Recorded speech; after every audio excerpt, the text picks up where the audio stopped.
Hi, I'm Mike Clemens with sports. Baseball, the Brewers with a 12-5 win over the Pirates to complete the 3-game sweep and the franchise record for the longest winning streak since 1987. The Brewers scored 4 runs in the fourth. That made it 6-0, and they never looked back. How are they able to score with double digits again? Christian Yelich. You know, the guys have done a really good job, been really focused, and we talk about it all the time as far as, you know, what we need to do to win, what we like about what we did before, and what we need to continue to do going forward, what we get better at. And, you know, that's like a constant dialogue in this clubhouse, and it's a really fun team to be a part of. And the guys have come a long way over the course of the year, just getting better and more experienced and just understanding how we can play the game and affect the outcomes. So George Webb Restaurants in Wisconsin to announce when they'll deliver on free hamburgers. The last time they did it back in 1987 when the crew won 12 in a row, over 167,000 customers collected on a free burger. With sports, I'm Mike Clemens.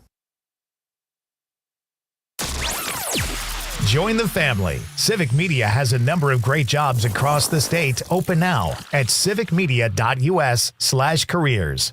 I'm meteorologist Mace Michaels. Tonight, partly cloudy, a low in the upper 50s. A mix of sun and clouds for tomorrow, slight chance of a shower or storm, and highs within a few degrees of 80. It continues to warm up with more humidity on Friday, with shower and storm chances later Friday night and Saturday. Right now, it's 80. For 75 years, the Muscular Dystrophy Association's voices have thundered through the halls of Congress. For 75 years, we've willed the impossible into existence. For 75 years, the MDA community has pushed the science, shifted the narrative, and established the field of neuromuscular medicine. And until that day when this is all a thing of the past, you couldn't stop us if you tried. Join us and celebrate 75 years of breakthroughs at MDA75.org.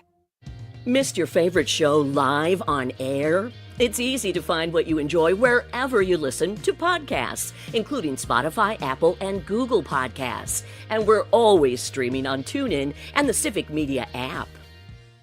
We are the National Park Foundation, and together with you, we're creating a future where every person, every generation, gets their chance at an unforgettable moment. Learn more at nationalparks.org/foundation. Jay Matnair and Greg Bach. Coming up on the show, our boys, that crew, they are doing...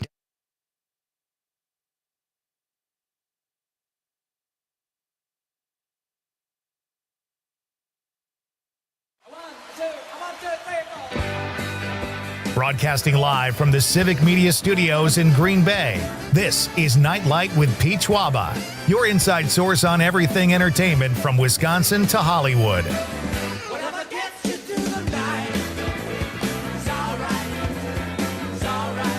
And now, a guy who writes checks his mouth can't cash, Pete Schwaba. Welcome to Nightlight, ladies and gentlemen. Wow, it is Wednesday already. This week is flying by.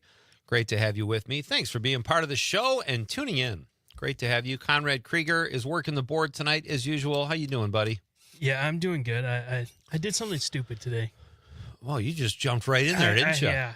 So let's get this out of the way. Yeah. So yesterday I saw a sign on my apartment building that said, we're doing some work on the road, so you need to move your car. Okay. I didn't realize they were redoing the whole road and putting new, tar on it, black tar or whatever. And my car's in the garage, and the whole road is crossed off. Oh, no. So I couldn't get my car out of my garage. Especially, I texted the company that owns it, and I was like, can I drive my car out? They're like, not if they've done the sealant. And I looked up, and they're already doing they were doing it. I think I would be too embarrassed to call them and ask them. So they I don't know why I thought, no, they said, park in a different parking lot. I don't know why I thought, oh yeah, I can just park in my garage then.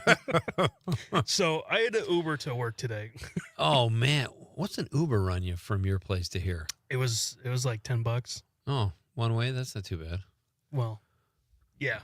How far are you from here? Like you go east, right? So close.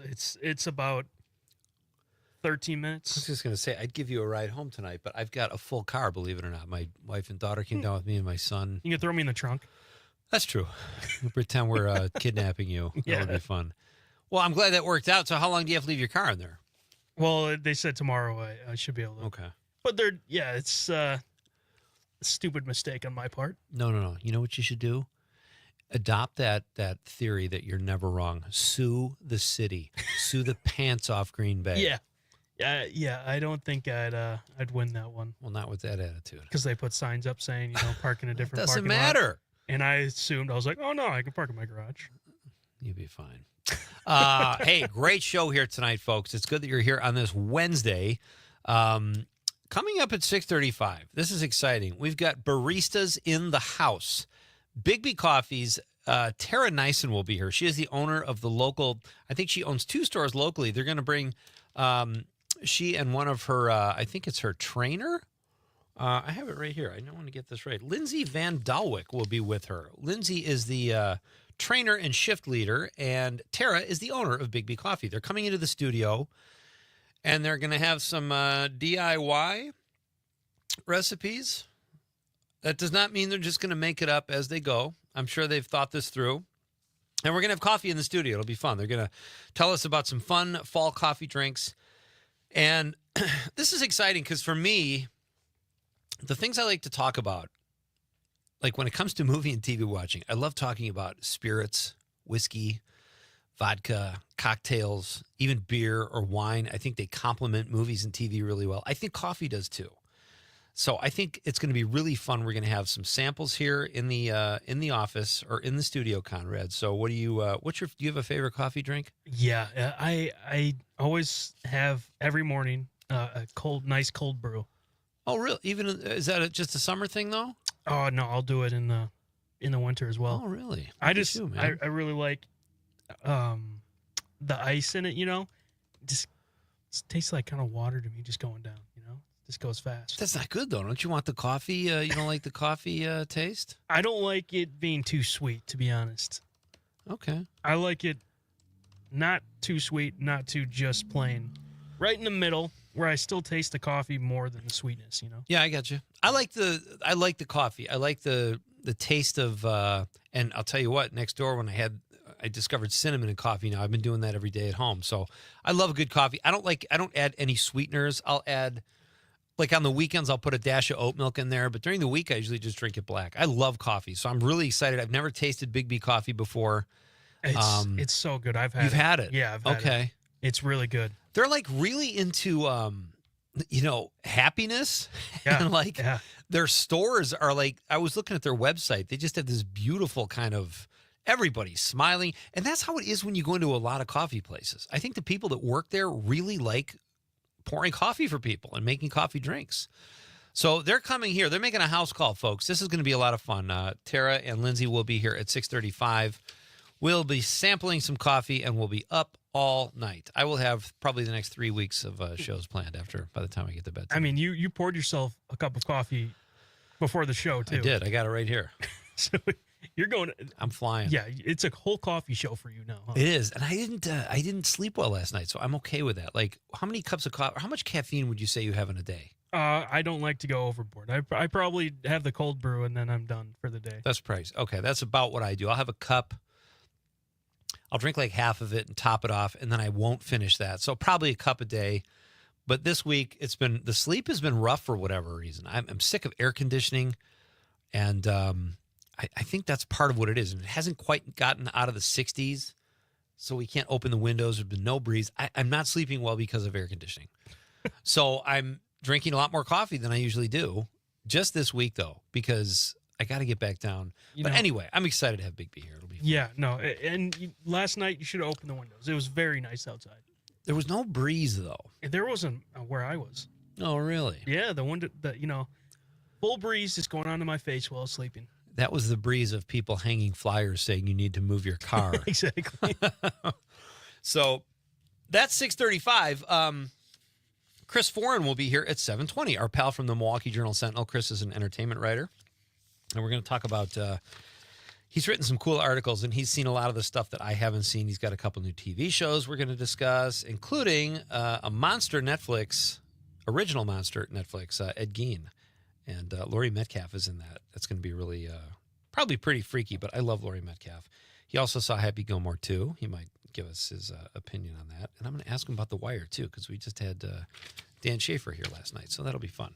Chris Foran at 7:20. Did I tell you? I told you Chris was on the show. Did he get a sheet? Yeah. Okay, cool.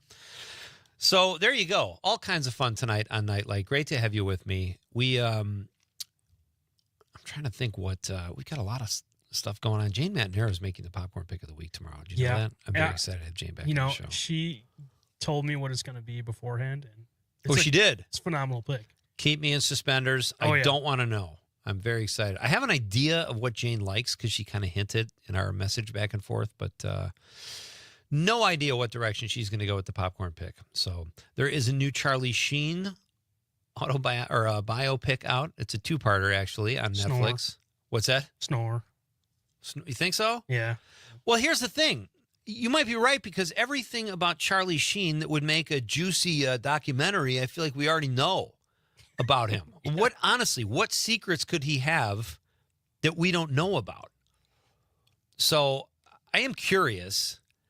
And he's kind of, it bothered me, like when I was reading it, about the biopic today. It said, Sheen talks about his privileged childhood growing up in Malibu, his easy rise to megastardom was the word they used, and then his fall from grace. So I mean, I don't know. You feel sorry for a guy like that? He was born into Hollywood royalty with Martin Sheen as your dad. You grew up in Malibu. He did have an easy, everybody has to audition. There are plenty of movie star and celebrity kids that don't make it, either because they couldn't catch a break or they weren't talented. Charlie Sheen and Emilio Estevez, both Martin Sheen's kids, have had incredible careers. So it might be interesting. I'll take one for the team, Conrad. I'll check that out. And then I'll let you know if it's worth watching. I want to say this, though, too. Let's do this. We're going to do the question of the night, and then I want to tell you about Matt Damon, something he said that was really interesting. But right now, it's our Nightlight question of the night. Let's talk about the question. Okay, question. Question. Pregunta. Question. Okay, I have a question. Questions? This question. Domanda. Question. Questions. What TV or movie set would you feel most at home on? I guess you could approach this one of two ways. What set do you want to hang out on because it looks fun or cool? Or where would you want to live? What movie set or TV set would you want to live? I thought about this long and hard because I think you mentioned this a couple weeks ago as a potential question. And I might have tweaked it a little. But I like the idea because, first of all, I know what you're going to pick. Well, yeah, it's obvious. But I wrestled around. I thought maybe Happy Days, just because, not because it was supposedly set in Wisconsin, but I don't know. I liked Arnold's. I liked all that stuff. Gilligan's Island, I certainly not want to live on a deserted island. So I think, and it's weird, I immediately went to my two favorite shows. So I think what I'd want to do is live in Seinfeld's building. Maybe on the other side of Kramer. Because I just love to see Kramer bopping around the hallways. And then for my libations or social life, I would walk down the street up to Boston to go to Cheers. Seinfeld and Cheers. Those are my two. What do you think? Well, obviously mine's going to be, McLaren's Pub. I could go anywhere in there and I would know where to go right away. You'd be familiar. Instantly. Yeah. There's one closet that leads to nothing. And really? They found that out because one episode they pretended like it was some magical place to Marshall and he fell for it. Interesting. Yeah. That one for sure. And then I think the Kid in Myself. It's Sweet Life of Zach and Cody. Oh, nice. That would be the coolest thing to, just go out, hang out at a hotel all day. Yeah, I think it's interesting. It's the world. We both just picked our favorite shows. So it's not like the set design is beautiful. It's really the world we want to live in, I guess. And the set is sort of peripheral almost. I think it would be fun to be part of those two worlds. The Cheers set is cool. I'd love to have a drink in that bar, that fictitious bar. And it would be fun to hang out in Seinfeld's apartment with Kramer and Elaine. So that's what I would say. But you can approach this from a couple different ways, folks. Where would you feel most at home? That's the question. Or where do you just want to be, I guess? 855-752-4842, 855-75-CIVIC. You can also text us on the app. And very easy to use the app. If you don't have the Civic Media app, you really need to get it. You can take all of your Civic Media hosts with you. You've got every show, weekend shows, daily shows, network shows, local shows. They're all on the app. Night Light is on statewide, so you can just click on any one of the stations, the little text icon, and fire away, and we will read your text on the radio. And if you're watching the radio on YouTube, X, or Facebook, just drop us a stream comment, be part of the show. Let us know what you think of Charlie Sheen. Answer our question of the night. And if you have coffee drinks you like, you can text those in too. Maybe we can, when our baristas are here, we can discuss. All right, when we come back, I'm going to play a quick clip that Matt Damon, it's part of a Matt Damon interview. It's about a minute long. And it's such a great experience he had when he almost got cast in Dead Poets Society. And what happened next is pretty interesting. So we are coming right back. Text us, folks. Be part of the show. It's Night Light with Pete Schwaba on the Civic Media Radio Network. In the base, girl child, you know, yeah, in the base, that's where it's at. That's where it's at. Go in the base, that's where it's at. All in the base, that's where it's at.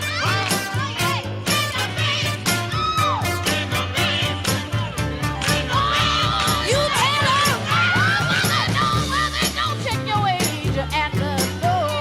In the basement, down in the basement, a barracuda enjoy till your feet get sore. From Ashwaubenon to Alloway, this is 97.9 WGBW. This one goes out to all my Pitbull loving friends, and I'm not talking about the musical artist. It's Amanda with another new Wisco 411 for you, brought to you by Area 509 in Appleton. And August 17th at 10 a.m., it's Show Us Your Pitties Walk. Head to McFleshman's Brewing Company in Appleton to join in for a huge Pitbull walk down College Avenue. You'll return back to the bar for amazing food trucks, raffles, a freebie for participants, and of course, check out some awesome adoptable dogs. All breeds are invited, but they must be dog-friendly or muzzled. Head to WGBW.FM and click events. You've heard of love at first sight, but how about mustard at first heartbreak? It's the real story behind the only mustard museum in the world, located in Middleton, Wisconsin. Dijon mustard, deli mustard, honey mustard, garlic mustard, fruit mustard, veggie mustard. Barry Levinson's new hobby of collecting mustard started after his favorite team, the Red Sox, lost the World Series in 1986. 7,000 jars and bottles later, the museum is thriving and he's loving it. Oh, my favorite mustard. You know, who's my favorite child? So when it comes to cutting the mustard, which state has the most award winners? The answer coming up. On our hot dogs, on our bratwurst mustard. That's the official fight song for the museum. And if you think Wisconsin has the most award-winning mustards, you're correct. So keep calm and mustard on for this slice of Wisconsin. I'm Terry Barr for the Civic Media Radio Network. Not completing high school is more of a social thing than it was an academic thing. Even though all these years have passed, I still had that longing to have my diploma. At age 30, Carissa finished her high school diploma. If you're even considering getting your high school diploma, you can do it. No one gets a diploma alone. If you're thinking of finishing your high school diploma, you have help. Find free adult education classes near you at finishyourdiploma.org. That's finishyourdiploma.org. Brought to you by the Dollar General Literacy Foundation and the Ad Council. Small businesses are the heart of America. As the nation's largest nonprofit resource of expert business mentoring, SCORE has helped millions of entrepreneurs build their businesses for free. Find a mentor today at score.org.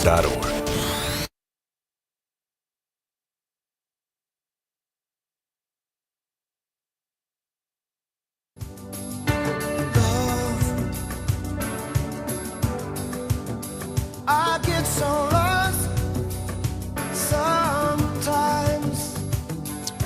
Welcome back. This is Nightlight with Pete Schwaba. Great to have you with me, folks, on this Wednesday night edition as we broadcast from beautiful downtown Green Bay and talk about the things in life that we love to talk about. Movies and TV and comedy, some sports, some music. We've got it all, folks, and it's great to have you. So, all right, I saw this clip. I thought this was really interesting. It was an interview with Matt Damon. It just came up as a reel. And he was talking about almost getting cast in the film Dead Poets Society. He was like 17 years old. And I think Ben Affleck auditioned for the film as well. They were like a package deal apparently back in the day. But what he has to say about being so close to fame is really interesting. Let's hear that, Con. Great example being Dead Poets Society, okay? Ben and I got close on that, right? We both auditioned, we both got called back, we both... Oh, you did? Yeah, and we read that, and I was like, this is a f***ing amazing movie. And I was probably 17 or 18. We didn't get it. We ended up having the summer job of working at the Janus Theater in Harvard Square, which doesn't exist anymore, but it played one f***ing movie the entire summer, and it was Dead Poets Society. So you go from the possibility of being in the movie to the guy tearing the ticket and watching people come out crying because they're so moved, right? And watching Ethan Hawke can get nominated for an Academy Award, right? And Yeah. it's like, wow, like that's the range of possibility for you if you go into that business. That is nuts. And you probably want to tell people as they leave the theater, hey, I was almost in this. And they'll go, yeah, okay, whatever. Here's another clip I thought was funny, too. You have the Seinfeld Larry David one, Con? All right, I think this was like kind of an aside or a behind the scenes of Jerry's show, Comedians in Cars Getting Coffee. But it's he and Larry David talking, and it just cracked me up. And since Seinfeld is my answer to the question of the night, I thought it was appropriate. Here we go. You excited? I wouldn't say I'm excited, but I'm looking forward to it. My mother used to say to me once a week, Larry, why can't you get excited about something? You're never excited. Nothing excites you. No, I'm not excited. You know, it's one of your great theories. Each generation gets better looking. Yes, yes. Yeah, that's really good, observant and original thinking. It's a miracle we ever got any work done because nobody can waste time like you and me. That's Jerry, and the character, the guy who he created the show with and was the inspiration for George, Larry David. So great. Such great stuff. Our question of the night, folks, is what TV or movie set would you feel most at home on? I say Seinfeld and Cheers. I want to live in Jerry's building. I want to have a drink at Cheers. Conrad says How I Met Your Mother. You had another one, too. What was the other one? Sweet Life of Zack and Oh, Cody. yeah, Sweet Life of Zack in the and Cody. hotel. That's a great one. I can't think of any. And it's weird that we're only thinking of the shows we liked, which tells you it's more about the people in the world, because I'm sure there were beautiful sets. You know, my two dads probably had a great set. I don't want to be there. I don't want to be living with those guys. Golden Girls. Okay, that's kind of fun. Maybe designing women.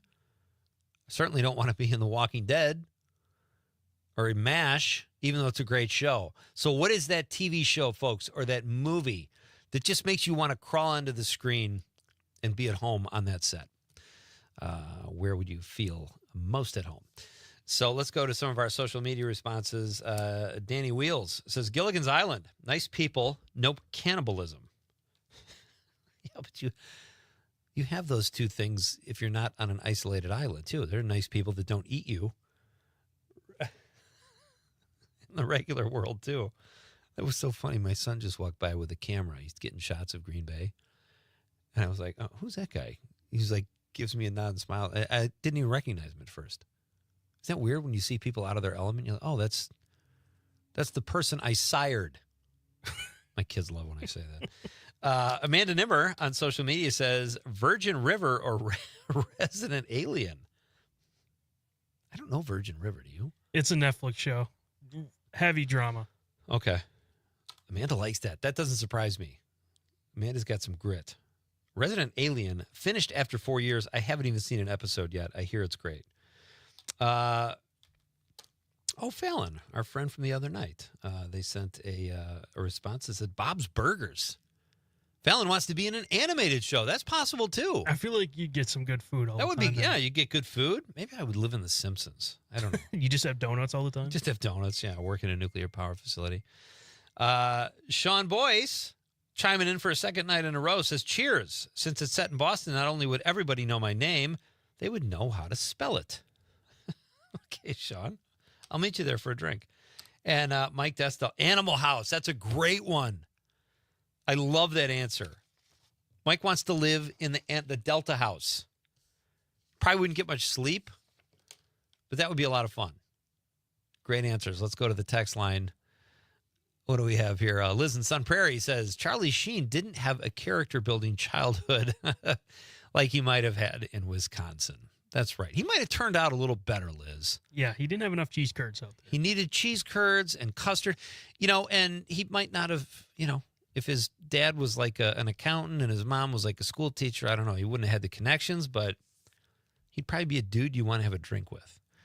Thank you, Liz. Nick from Marshall says the set of Big Bang Theory. That's one of your faves too, right? Yeah, that's a great one. It is a great one. Very popular show. Thank you, Nick.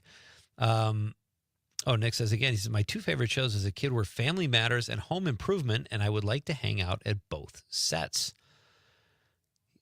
Nick wants Tim Allen as his dad. That would be pretty cool. That dude that lived over the fence, too, that you never saw his body. Thank you, Nick. John Murray from Madison in the 608 says, at home on Sanford and Son. Yeah. But I would sleep in George and Wheezy's pad, deluxe apartment in the sky. It's funny you say that, John. I loved the show Good Times. And it was supposedly set in Cabrini Green, a housing project in Chicago, which that's not your ideal destination, but I don't know, that sense of family. It's like the characters. You like the world. Nick from Marshall also says Charlie Sheen was funny for a while, but he's been very overrated for the last 10 or 15 years. I do not disagree with you, Nick. Okay, when we come back, folks, baristas in the hizzy. We are having coffee here in the studio with Big B Coffee, and it's going to be fun. Coffee Talk here on Night Light. Coming up next, it's Pete Schwaba on the Civic Media Radio Network.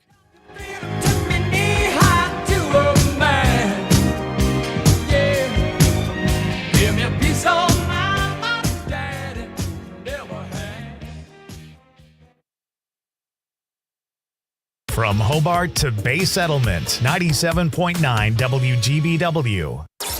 Rebuilding and refreshing local radio one station at a time. This Civic Media radio station is proud to be a part of your community. Learn more at civicmedia.us.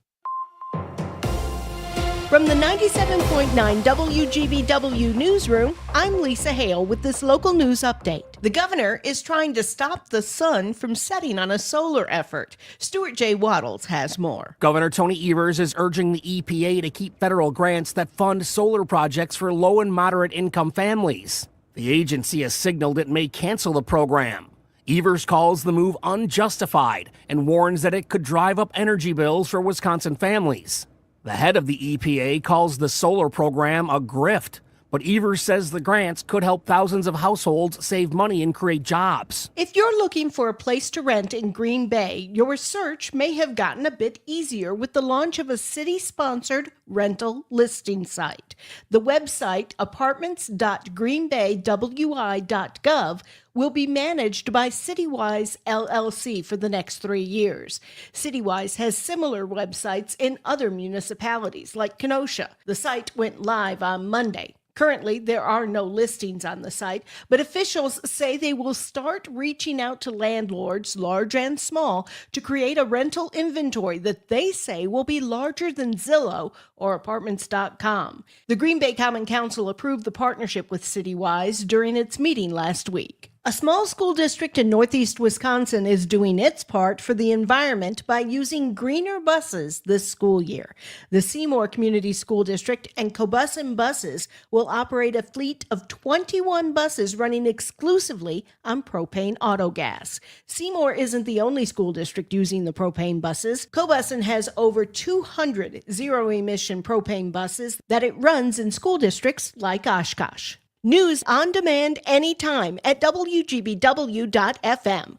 I'm Lisa Hale for 97.9 WGBW News. On your entertainment beat, I'm Pete Schwaba. All right, Swifties, brace yourself. Up-and-comer Taylor Swift has announced she will soon release her 12th studio album. She seems to be really getting the hang of this songwriting thing. Taylor teased Swifties with a mysterious countdown ticker on her website before making the announcement on her boyfriend's podcast. The New Heights is hosted by current and former footballer brothers Travis and Jason Kelce. This is the follow-up to Swift's 2024 release, The Tortured Poets Department, which was the biggest selling album of the year, selling almost 3.5 million copies on both digital and and physical formats. It broke records for highest single day and single week number of streams on Spotify, interestingly enough, and maybe even more importantly, this was Swift's first appearance on the New Heights podcast. That's a good get for the Kelsey brothers. We'll see if she breaks podcast records. For more showbiz fun, tune into Nightlight with me, Pete Schwaba, weeknights from 6 to 8 p.m. on the Civic Media Radio Network.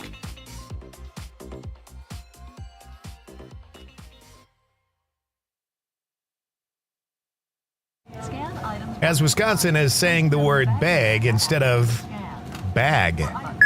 This is the Civic Media Radio Network.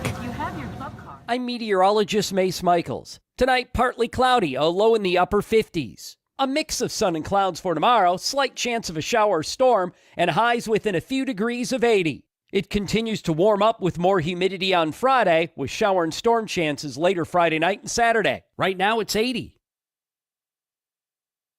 Doctors Without Borders is delivering life-saving medical care where it's needed most in communities around the world.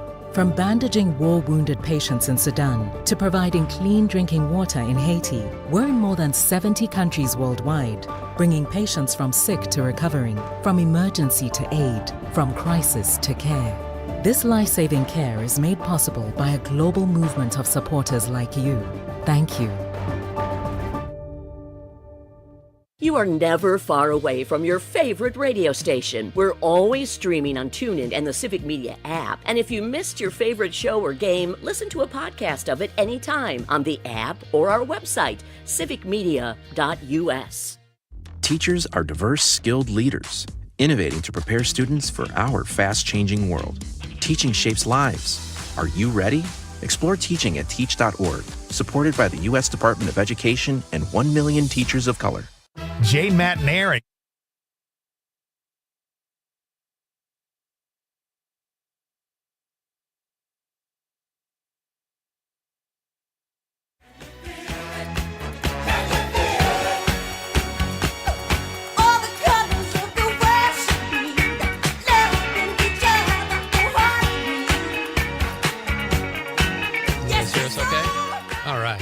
Welcome back to Nightlight. I am Pete Schwaba. Great to have you here. Conrad, can you hear them okay? I was hoping we could do a quick sound thing here, but they sound okay?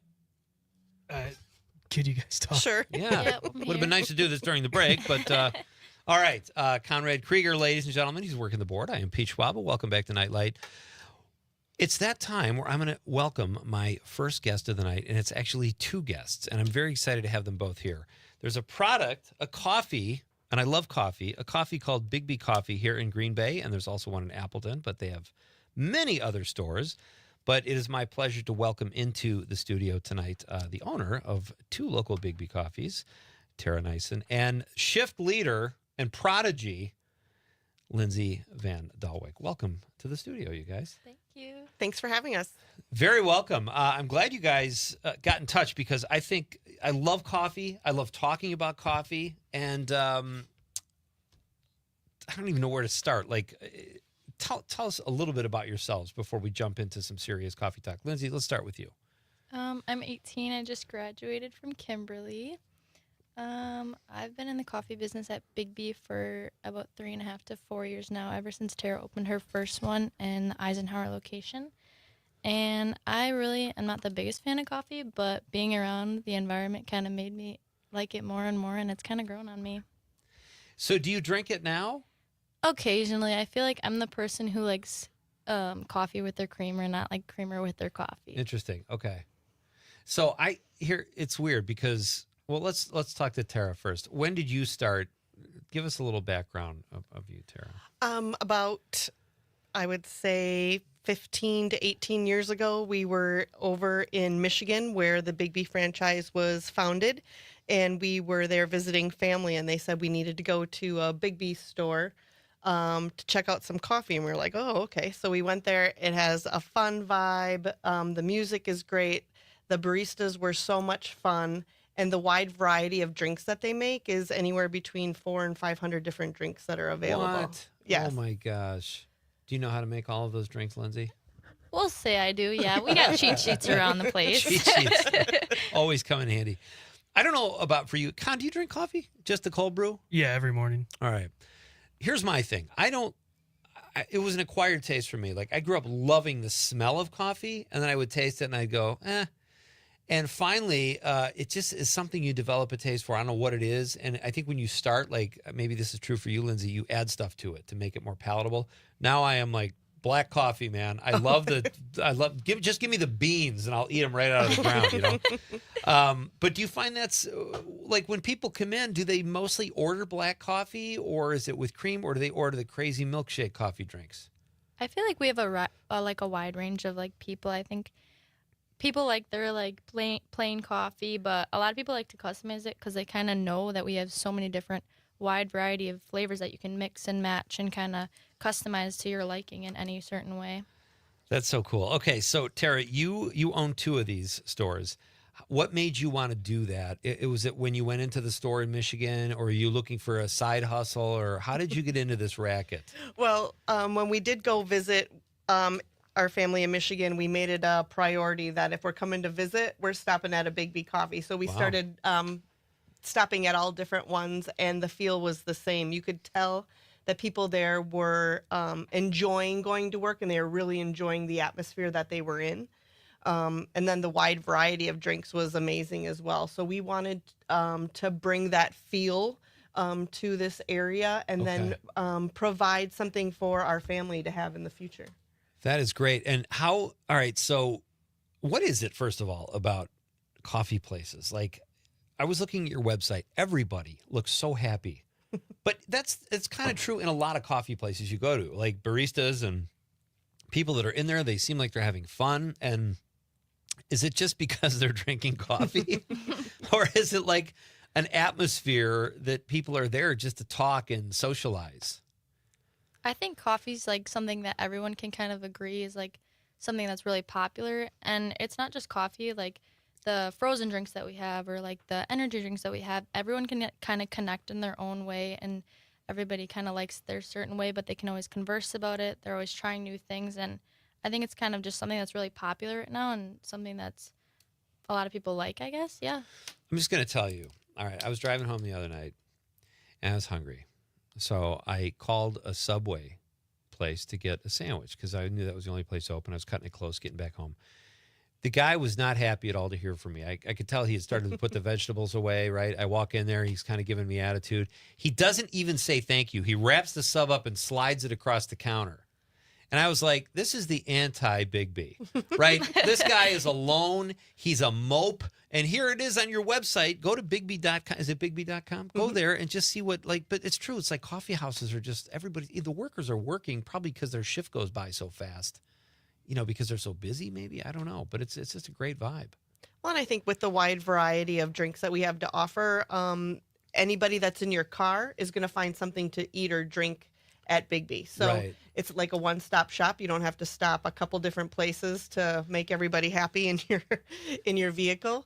So I think that, along with the variety of things, you're not doing the same repetition the whole entire day. There's such a wide variety of things to do and drinks to make. And then the people coming in and talking to you, some people just stop in to say, hey, how's it going? We have someone that brings a dad joke with him every time he's in. So it's something for everyone. That's where you earn your money, right, Lindsay? We've grown on liking him. Oh, good. That guy's here again. Now, you say you have food, too. What do people order typically when it comes to food? Like, is there a go-to sandwich or a croissant or something? We have bagel sandwiches that we offer. They're called our Braggles. We offer like a wide range of like meats and cheeses that you can put on. I'd say our popular one is probably like a sausage, egg, and cheese. Okay. But it's just like a bagel sandwich. We just put our spin on it for Big B and just call it a Braggle. How about a Big Bull? A Big Bull? Yeah, I'm sure that we Think could, about it. Yeah. If this takes off, I want to taste though. We could bring that to corporate, I guess. Yeah, look at 18 and she's already talking. We can bring that to corporate, I guess. My guests are Lindsay Van Dalwyk. She is a shift leader at a local, actually in Appleton, the Big B's Coffee, and owner Tara Neisen are here in the studio. You've got product with you. Tell us what you guys brought in from your store, Big B's Coffee. I have one of our chumpkin lattes. So that's chai and pumpkin spice. Con, can you see this? Yep. There we go. Okay. If you're watching. And then we have like a pumpkin spice latte. We will have one of our seasonal mocktails, which is raspberry and blackberry, and then that has apple cider and lemonade. Okay. And then we have cider, which is chai and apple cider, and then apple cider and caramel. And then we also have one of our pumpkin muffins. So whole bunch of pumpkin. So this is chumpkin, and that's like a pumpkin spice? Yep, chai and pumpkin. But it's not a latte. It's kind of like a tea. Okay. So what's the best way to taste this stuff from a sanitary point? Because I do want a little taste. We have some straws. Okay. Conrad, do you want to taste? Not right now. That was a test. He passed it with flying colors. All right, I'm going to taste. This is Nite Lite with Pete Schwaba. The first time a coffee drink. If you're watching on the stream, folks, I'm about to drink a chumpkin spice. It just says chump on the court. I don't know. All right. Oh, that's good. Con, you can have the rest. Okay. We have more straws. No, I'm gonna have something always. And I'm already drinking coffee, so I'm gonna be up for a while. All right, I'll use the same straw. What is this one? I believe that one might just be. It's white lightning and pumpkin, so it's kind of one of our newer ones this season. Okay. And white lightning is our white chocolate. Yes. Mm-hmm. So you got white chocolate and pumpkin in here. Wow. Correct. All right, here we and go. then espresso, so it's Ready? coffee. You might not sleep tonight. And I never sleep. Oh, that one's my favorite so far. This was really good. There you White go. chocolate and pumpkin. How do you guys come up with these yourself? Like, do you just kind of mix a bunch of stuff together and taste test it, or how do you do that? The recipes come from the Big B home office, Okay. but as you know, baristas get very creative because people come in asking for different things. So they do experiment with a lot of different syrups to see what they like, and they mix and match. And then they can also offer those to the customers, too, if they're looking for something different. So do you guys get creative? I mean, you're in the business, but when you're at home, do you kind of experiment, make your own drinks, or do you copy what you do at the store, or is it something totally different? I feel like from my standpoint, I have like a little espresso machine at home, so I can kind of mix and match little lattes. But I think putting my spin on certain things that like we might not have at the coffee store, like nutmeg or like maple syrup or something like that, you could put in a latte. And I think honestly, it would be a really good to try for certain drinks that we might not just offer at the store. You mentioned maple syrup too. I think in the email exchange we had. What do you put maple syrup in? We don't put maple syrup in any of our drinks, but I think for a latte standpoint, I think it would be really good because it's really like sweet, and a lot of people like sweetness in their lattes. Okay. That might have been an inter-office memo that we're out of maple syrup. I don't know. All right, so we've got this. What else do we have here, you guys? This one's chai and apple cider. And this is a tea? That one is, so it's apple cider, it's just cold apple cider, and then it has our chai pumps in it. Do I need to stir it first? It's just whipped cream on top, Okay. so it wouldn't really matter. Oh, that's good too. See, here's the problem. Like my daughter used to drink like these fruity drinks, and now and then she went to cold brew. Pardon me. Now she's on the tea. Like, it's almost like when did coffee shops become like you can get, like you said, 500 flavors? When did that become a thing? Because it's a little overwhelming, to be honest with you. It is. The menu can be complicated. It can be intimidating at times, but that's why we always have our best baristas at the face of talking to the customers so that they can make them comfortable and offer them and just have a little conversation with them. Be honest, Lindsay, how frustrating is it when you have a customer come in and they'll be like, I want a half a teaspoon of whipped cream. I went 4 scoops of sugar. Like, do you get that specific? I'm used to it. I feel like a lot of people face to face, they don't kind of know like that you can customize all this. So like when we do our like online orders or DoorDash, they really can mix and match and see physically that we have so many options. Right. But I don't take any of it for granted. Honestly, it just makes my job kind of more interesting to see like the combinations that people are making. What I mean, honestly, will you listen to her? When I was her age, I couldn't wait to get the hell out. I worked at a McDonald's and I left every day, my arms smelling like burger juice, and I couldn't wait to get the heck out of there. This kid loves her job, doesn't she? I do. Did you need to know all this, Tara? Like, as the owner, do you feel like you have to know everything before you impart this kind of stuff on your employees? We call it aces in their places. So we put people in where they best fit. So maybe if Lindsay's really good at the register, we'll put her there first and get her trained all in that section and then move her on to drinks or something like that. So everybody knows the barista parts of things and how to make the food. The behind the scenes is a little different. So that's kind of where my specialty is at this time. We're letting everybody else do the front of store facing customers. Yeah. Wow. And was it overwhelming like when you started? Like I'm always amazed when I pull up to a drive-through and it's like this symphony of people moving in and out and blenders and all this kind of stuff. How long did it take you to learn all that stuff before you get good? I mean, I'm sure it's like anything, but is it like months or a week or what?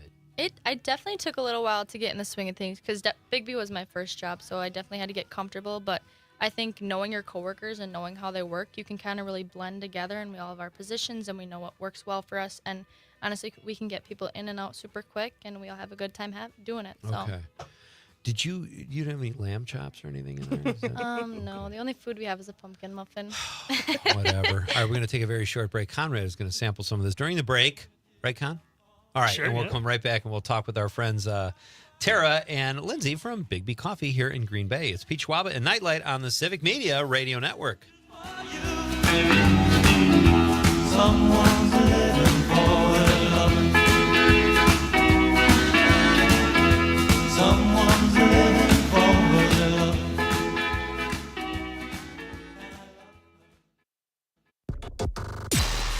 Connecting audiences, powering brands. This is Civic Media. Learn more at civicmedia.us/advertise.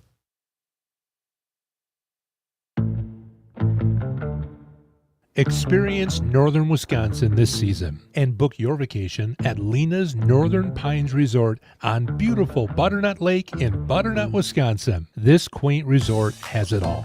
A full-service resort and restaurant, open year-round for all your seasons, from ATVing to snowmobiling, grouse hunting, deer hunting, and even ice fishing. Or just come to relax with the whole family. And there's also an event space for that perfect occasion that you might be celebrating. Butternut Lake is a 1,000-plus acre Class A musky lake, along with walleye, crappie, perch, and panfish that the kids love to catch. It's perfect for escaping the hustle and bustle of the city. Check your next adventure out today. Go to northernpines.net, www.northernpines.net.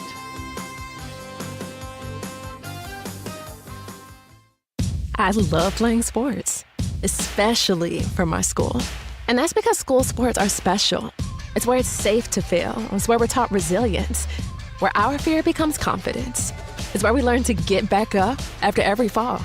School sports are where 7.8 million students go from I can't to I can. This message presented by the WIAA and the Wisconsin Athletic Directors Association. My name is DeMar Hamlin. I play for the Buffalo Bills, and I play safety. CPR saved my life. I've teamed up with the American Heart Association as a national ambassador to help create a nation of lifesavers, turning bystanders into lifesavers through CPR education and access to AEDs. Nearly 3 out of 4 cardiac arrests that don't happen in hospitals happen in homes. Join me to ensure everyone has the chance to live longer, healthier lives. Visit heart.org/nation. Is getting vaccinated on your to-do list? We can help you check that off. You've got this. Yes, you do. See how we've got you at yougotthis.usaging.org. A message from the Aging and Disability Vaccination Collaborative, powered by US Aging. Missed your favorite show live on air? It's easy to find what you enjoy wherever you listen to podcasts, including Spotify, Apple, and Google Podcasts. And we're always streaming on TuneIn and the Civic Media app. Your local Civic Media radio station is your source for real news and great conversation, plus fun and exciting contests. For a complete list of contest rules, log on wgbw.fm/contest-terms. As Wisconsin is cheering on the Brew Crew. This is the Civic Media Radio Network.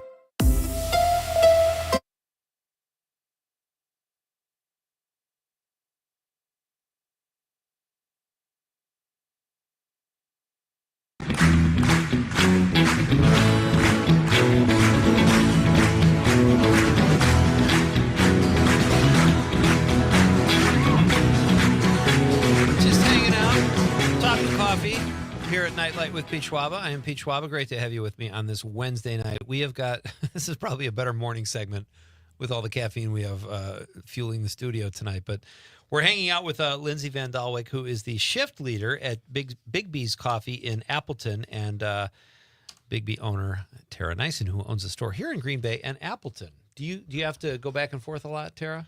I wouldn't say back and forth a lot. Like I said, I'm usually behind the scenes or doing community events, so that's Okay. where my specialty lies. Is that all we are to you here as a community event? Okay. I see how it is. Well, I have to have some fun too, right? It can't be all work and no play. You work in the coffee biz. That's all the fun you need. Come on. We've got a couple. You got a fan. Terry on the stream says hi, Tara. Hello, Terry Woodkey. And you know that person, right? Absolutely. Okay.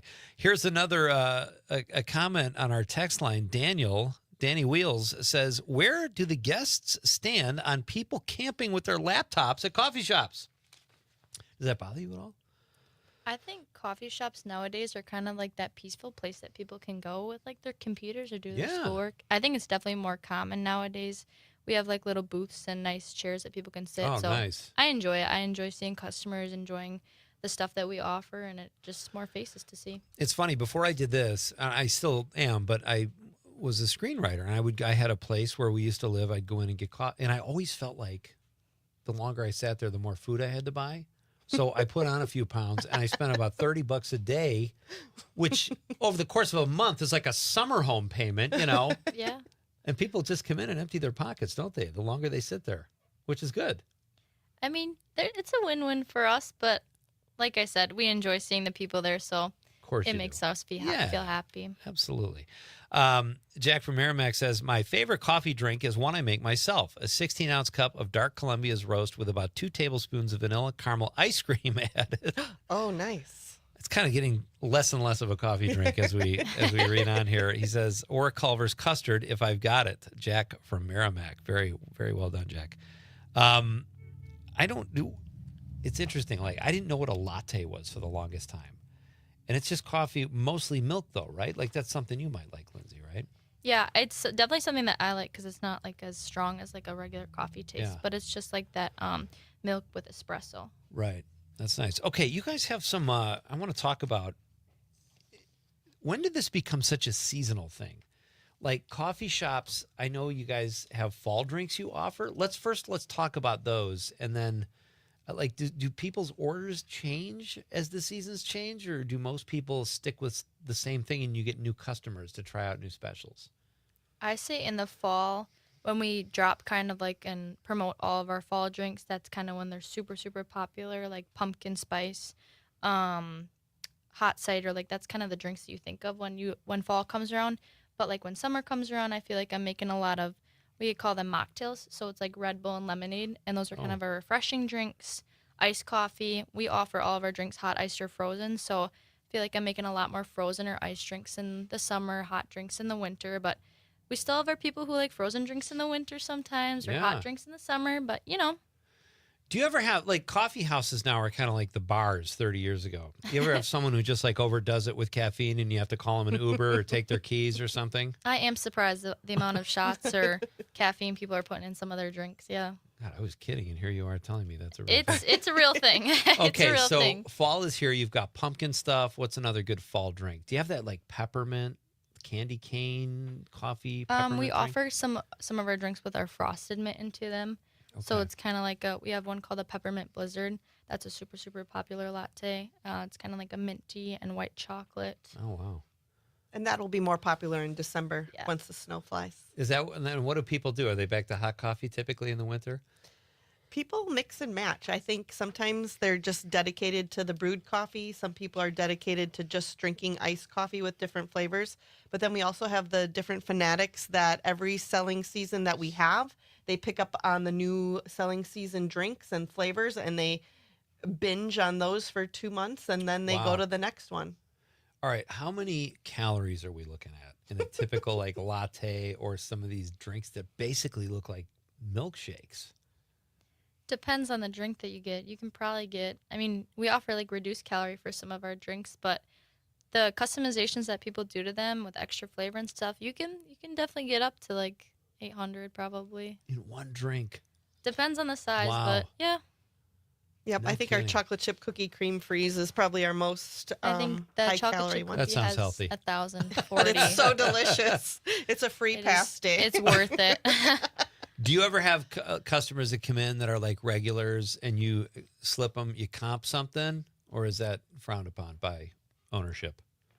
It depends on kind of the day. You kind of have to get the vibe of the people. Obviously, if you can see that they're having a bad day, I try to do my best to make it. And if buying them a coffee on me is what it's going to take, then I'll take it. Tara is probably the most kind-hearted person, and deep down she knows like that's something that she would do too. So she really wouldn't mind it.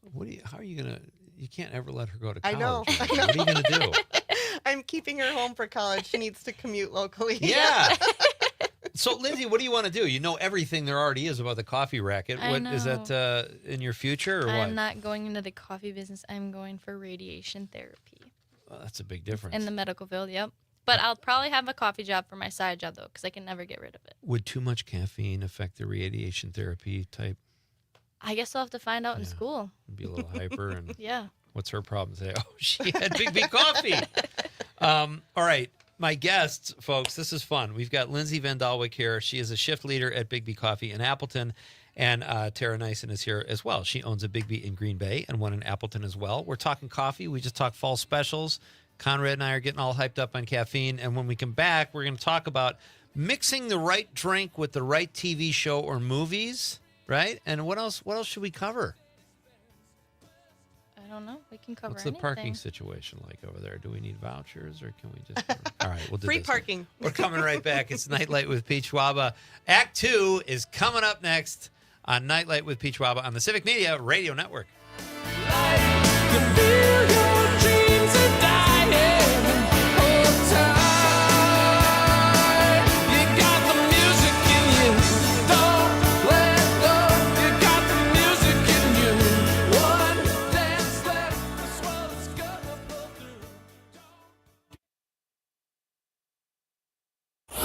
If it happens in Wisconsin, you'll hear about it. Local news and timeless hits. WGBW, Denmark, Green Bay.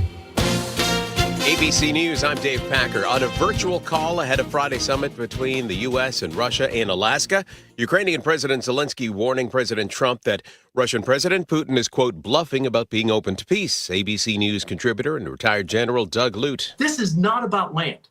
This is not about marginal gains on the battlefield. This is about Putin's objective to control Ukraine in a very fundamental way, to make Ukraine subservient to the Kremlin. Israeli forces have approved a new ramped-up attack plan in Gaza, increased operations around Gaza City. A flight from Norfolk, Virginia to Los Angeles diverted, pilots declaring an emergency. Breeze Airways says an intoxicated passenger was yelling racial slurs at flight attendants, waved around a skateboard that passenger removed when they landed in Grand Junction, Colorado. 12 people taken to the hospital, one with life-threatening injuries after a school bus rolled over near Sandy Creek, Texas this afternoon. This is ABC News. As Wisconsin is hitting the road on your Harley. This is the Civic Media Radio Network. From the 97.9 WGBW newsroom, I'm Lisa Hale with this local news update. Following the flooding and storm damage from the weekend, the Wisconsin Department of Natural Resources is warning of damage to state parks, trails, and recreation areas.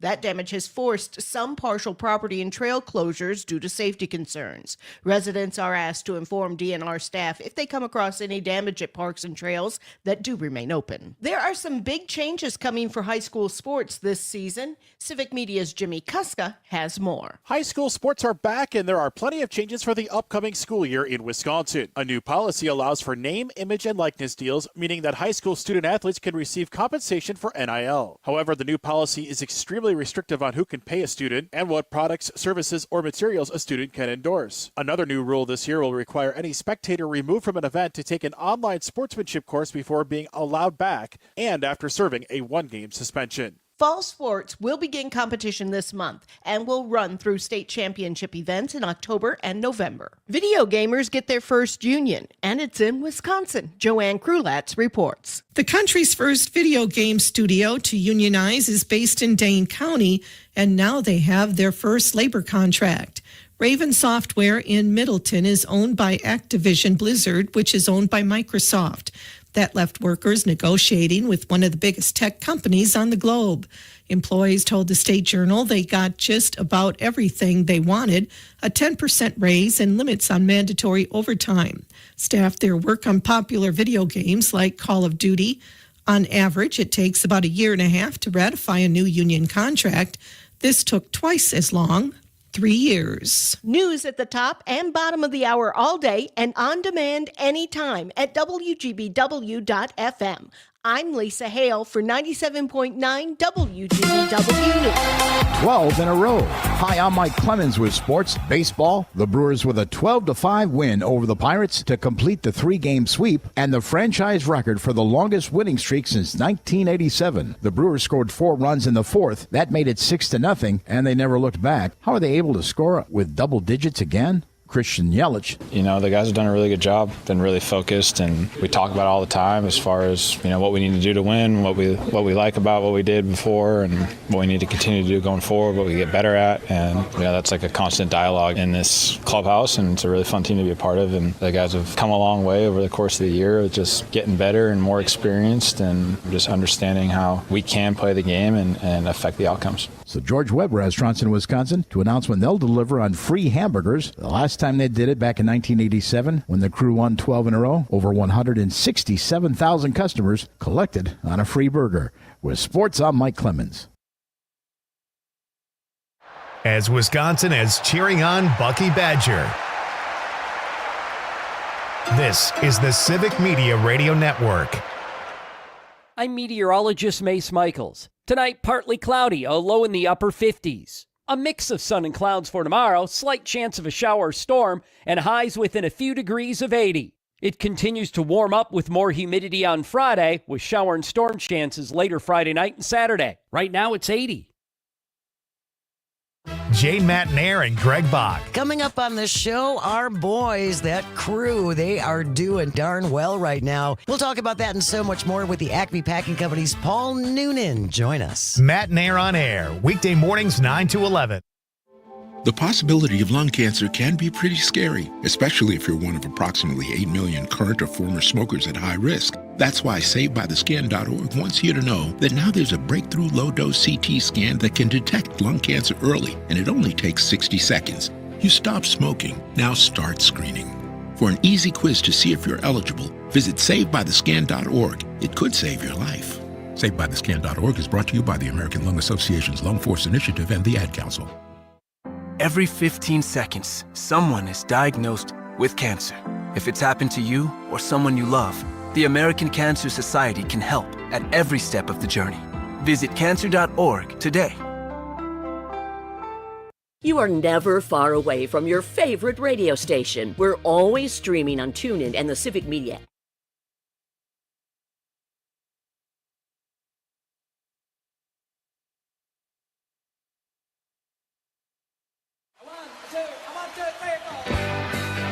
Broadcasting live from the Civic Media Studios in Green Bay, this is Night Light with Pete Schwaba, your inside source on everything entertainment from Wisconsin to Hollywood.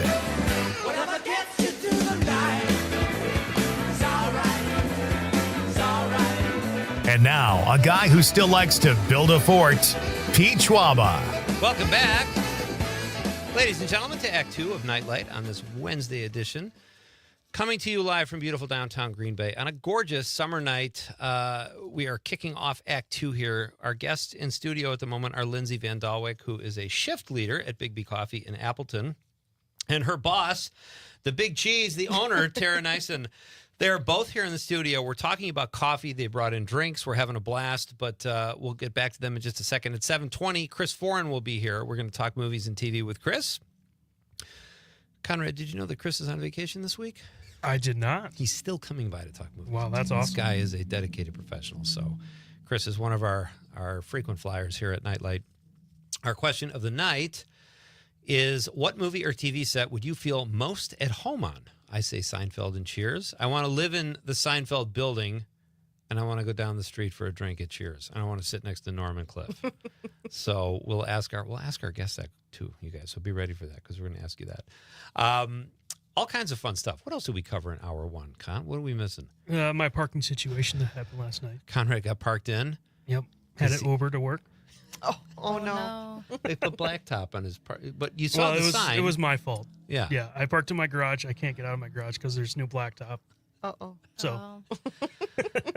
So I guess what he's asking is which way are you guys headed when you leave here? Because you don't mind sticking around a little longer.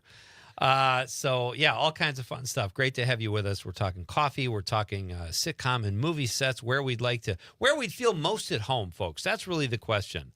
So let us know on the text line at 855-752-4842, 855-75-CIVIC, or you can drop us a comment on the app or the stream if you're watching the radio on X, Twitter, or Facebook. X and Twitter are the same thing, aren't they? Yes. All right, YouTube, Facebook, and whatever the heck Twitter is called now. Let us know. It's great to hear from you guys.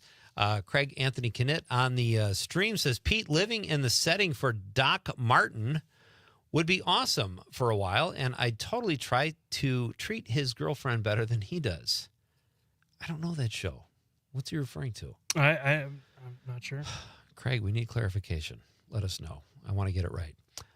Jim on the stream says, Riven. Oh, you know what? I'm not a Lord of the Rings guy. I've never seen Lord of the Rings, so I don't really even know that world. Yeah, I don't either. Sorry, Jim. But Jim says, Rivendell from the Lord of the Rings, the lost homely house. See, all this caffeine is making me lose my eyesight. I got to put my glasses on here. The last homely house, the dwelling of Elrond. God, I feel left out. I should really know those movies. I mean, all I do is talk about movies every night, but I don't know the Lord of the Rings. I'm sorry, Jim. But thank you for being part of the show and texting. All right. My guests right now in studio are Lindsay Van Dalwyk. She is a shift leader and trainer at Big B Coffee in Appleton. And Tara Nyson is here, too. She is the owner of said coffee house and also owns one here in Green Bay. I have a question for you, Tara. I've had friends of mine that have bought into franchises. What is that like, and why is that a better choice? I mean, you get the brand name, but did you think about opening your own place, like Tara Nyson's coffee shop, before you bought into a franchise? And what kind of a production is that to do that? I did not, because it seemed like a lot more work, because you have to find the vendors and make all those connections and find the equipment and those kinds of things, where Big B Home Office has it all laid out for you, and you follow a procedure on who you would order the equipment from, where you get your syrups from, and then they have like the design layout and all those things ready for you. So it's just putting the puzzle pieces together as you go on. Yeah. Mm-hmm. And will you open more, or are you content with 2? That's to be determined, I guess. It depends on who you ask. Okay. She's going to open more. And it sounds like she's going into radiation technology. Right. So if you want to keep her, you're going to have to probably pay her like $1 million a year. Well, she's worth it, isn't she? Raise those prices. Okay, so Big B Coffee, and are they just in the Midwest, or are they everywhere? There is 300 plus stores in the Michigan area. That's where it was born in 1995 on the Michigan State University campus. So right, in East Lansing. Right. Okay. And then they have spread out to 13 other states, Wisconsin being the second highest franchise ownership with the franchise. And do you still have another job, or is this time consuming enough? This is time consuming enough. enough. It's really full time. Okay. Well, that's kind of fun though. I just think coffee would be fun. Like Right. if I didn't do this, I'd probably be in the coffee game. All right. So tell us about the Big B Coffee Life You Love workshop. As I mentioned on the website earlier, everybody looks so happy. And I think generally coffee shop workers are happy to begin with, but your site is like just smiling faces everywhere. It like jumped out at me. And what are Life You Love workshops? They are different workshops that the baristas or managers, any of the Big B employees can take, from organization skills to figuring out life-work balance. And they're all online. You can get together with some of the people that are taking the class, and it's just something fun for them to do to advance their personal well-being. Oh, that's right. So you look after your employees too. We try to. Okay. So let's think about this. If you had a coffee, what is it? All right, when you start, and I know you bought into the franchise, but what makes someone think they can make a go of a brand of coffee? Like, you know, when you drink coffee, they taste enough the same where you go, this is more nuanced, this isn't. But does somebody just get a recipe they think is better than everybody else and rolls the dice? How do you even start to create a coffee franchise? Well, the Big B, what they live by is anybody can be a barista, but we're looking for people with the best personalities and who can talk to the people in the community and keep those people coming back day after day after day. And we also want them to get to say, I get to go to work today instead of I have to go to work today. So if we incorporate the right environment, the barista part is easy. Yeah. You see that, Con? Would it kill you to say, I can't wait to go nightlight tonight? I got to go meet Pete at the studio. So, all right. So, but like in terms of taste, like Starbucks has they burn the beans, they have this taste. Then there's like Pete's Coffee, Sanka, whatever.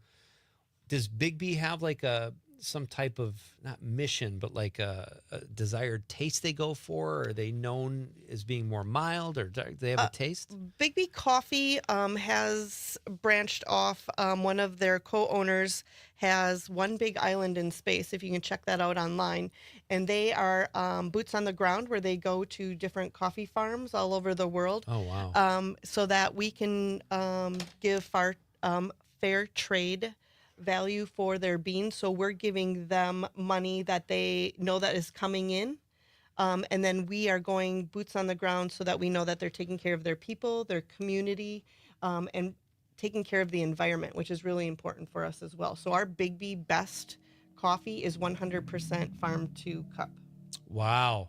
And where in the world, or does it matter? Is it just like, we approve this area, we'll get it from here? Right. They go all over the place. Boots on the ground, they call it. They have their criteria, which is a couple steps above just being organic. Okay. And they build those relationships. They take farm producers and they visit all different types of coffee communities to see if that partnership will work. Sounds like kind of a fun gig. Right. That is the voice of Tara Nysant. She is the owner of two Big B coffee shops here, one in Green Bay, one in Appleton. I'm joined in studio by Tara and her wonder employee here, shift leader Lindsay Van Dalwyk. Chris Foran will be here at 7:20 to talk movies and TV.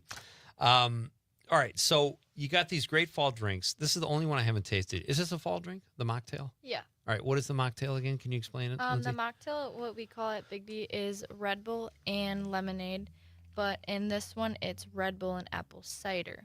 Okay. So apple cider is kind of like the fall spin that we have to it. And then we have raspberry and blackberry flavoring in there. All right, I'm already having palpitations. So is the Red Bull is Conrad gonna have to take over? But it's nothing crazy. I've never had a Red Bull before. This will be my first taste of Red Bull. Red Bull? And I'm willing to go for it. Con, you want some of this after I'll get you a new straw? I'll try it. Ooh, that's sweet. Mm-hmm. That's very sweet. And now I want to go high jump. That's very good. Wow. All right, then you bought a muffin too. Bigsby Coffee, you got the logo there. And this is a pumpkin muffin. Mm-hmm. I'm going to leave this for... You want the muffin, Con? Yeah, sure. You've been working so hard on the other Thanks, side. I'm going to save the muffin for Con. That's too much for me. These are all great, you guys. This is fantastic. Thank you for being here tonight. And I have to ask you, I'm always looking for the right, like I used to love like a glass of whiskey when I would watch a cop show, or a beer when you watch baseball. What is coffee? What kind of TV goes best with coffee? I think when I think of like coffee or like a good drink to have, I always like to sit down and like watch a comedy movie, or kind of just like a homey family original type of movie. One of my favorites is probably The Great Outdoors that I like to watch. Nice. That's a good one. Oh, yeah. So let me ask you this, and I've had this issue because I love to drink coffee when I watch a movie, but when you go to movie theaters, coffee's pretty subpar, if they have it at all. So have you ever snuck coffee into a theater? I can't say I've snuck coffee in, but, candy or something maybe. All right. This is all going on your permanent record, by the way. Oh, geez. My wife tried to sneak a cup of coffee in. She had this big heavy coat and it spilled. So it can be treacherous. No. And we sued the movie theater naturally. So what about you, Tara? Do you have a coffee show, like maybe morning news, morning TV? What do you like to watch when you drink coffee? I am a Golden Girls such a great show. Yeah. And you can have anything to drink with that show because of how funny it is and then how serious it is, Yeah. Con, what about you? Cold brew, Brewers game? If I'm drinking in the morning, I don't know. I'd find something on YouTube probably and just watch that. I don't really watch TV in the morning. No. Much. I like to drink coffee and play video poker and do my New York Times puzzles. You do like Wordle or the mini crossword or something. So I've had a ton of coffee though today. Thank you for bearing with me. You guys are a lot of fun. I hope you come back sometime. And so real quick, tell us the fall specials again if people wanted to stop by. I think our fall specials that I would want to say are probably the most popular right now are going to be our pumpkin and our apple cider. That's kind of what we promote the most. Okay. You can make a wide range of drinks. What we offer is like a white pumpkin latte right now, a cider, which is chai and apple cider, and then our jack-o'-lantern latte. Jeez. And what if there's diehards out there that don't want to let go of summer? What's a good summer drink you can still get or that you would recommend? I think any of our lattes really are kind of stay in the summery. Probably our most popular that we're selling right now in the summer is called the Spotted Owl. So that has hazelnut, vanilla, and marshmallow in it. That's outstanding. And where is the Big B in Green Bay, and where is the Big B in Appleton in case people want to stop by? Sure. The Big B in Green Bay is in the Easttown Mall parking lot, right by Five Below and Hobby Lobby. And then Appleton, we are off of 441 between College and Calumet, next to Tractor Supply and BioLife Plasma Services. Great stuff. Tara Nyson, Lindsay Van Dalwyk. Keep up the good work at Big B Coffee. Thank you for coming in. Thanks for the free caffeine. Thanks for having us. I'm going to get home a lot quicker tonight. All right, we are coming right back with the Milwaukee Journal Sentinel entertainment writer Chris Foran will be here. It's Pete Schwaba and Nightlight on the Civic Media Radio Network. Gotta go on the lam, stuck in no man's land. Ain't nobody on your way back. Ain't nobody gonna lend you a helping hand. And you start breaking down, and you go to the sound.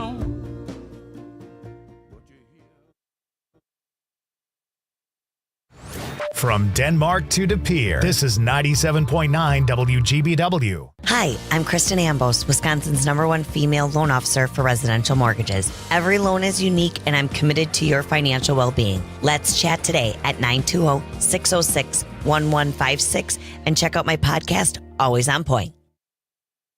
Hey, it's Amanda, and we all know that Northeast Wisconsin has some of the best events around, but trying to find them all can be tricky. So here at WGBW, we decided to do the work for you. Prevent boredom on any night by going to WGBW.FM and click events in the top right corner. You'll never have to spend forever scrolling to find out what's going on in your area. And if you got an event to share, hit us up by emailing info@WGBW.FM, bringing you local news and timeless hits while giving you the 411 on what's happening in New Wisco. For 75 years, the Muscular Dystrophy Association's voices have thundered through the halls of Congress. For 75 years, we've willed the impossible into existence. For 75 years, the MDA community has pushed the science, shifted the narrative, and established the field of neuromuscular medicine. And until that day when this is all a thing of the past, you couldn't stop us if you tried. Join us and celebrate 75 years of breakthroughs at MDA75.org. The Elder Care Locator is here to help you live your best life as you age at home. Our call center advisors are ready to connect you with trustworthy local experts. Help is just a phone call away at 1-800-677-1116. Missed your favorite show live on air? It's easy to find what you enjoy wherever you listen to podcasts, including Spotify, Apple, and Google Podcasts. And we're always streaming on TuneIn and the Civic Media app. Your local Civic Media radio station is your source for real news and great conversation, plus fun and exciting contests. For a complete list of contest rules, log on wgbw.fm/contest-terms. As Wisconsin has a fish fry on a Friday night, this is the Civic Media Radio Network.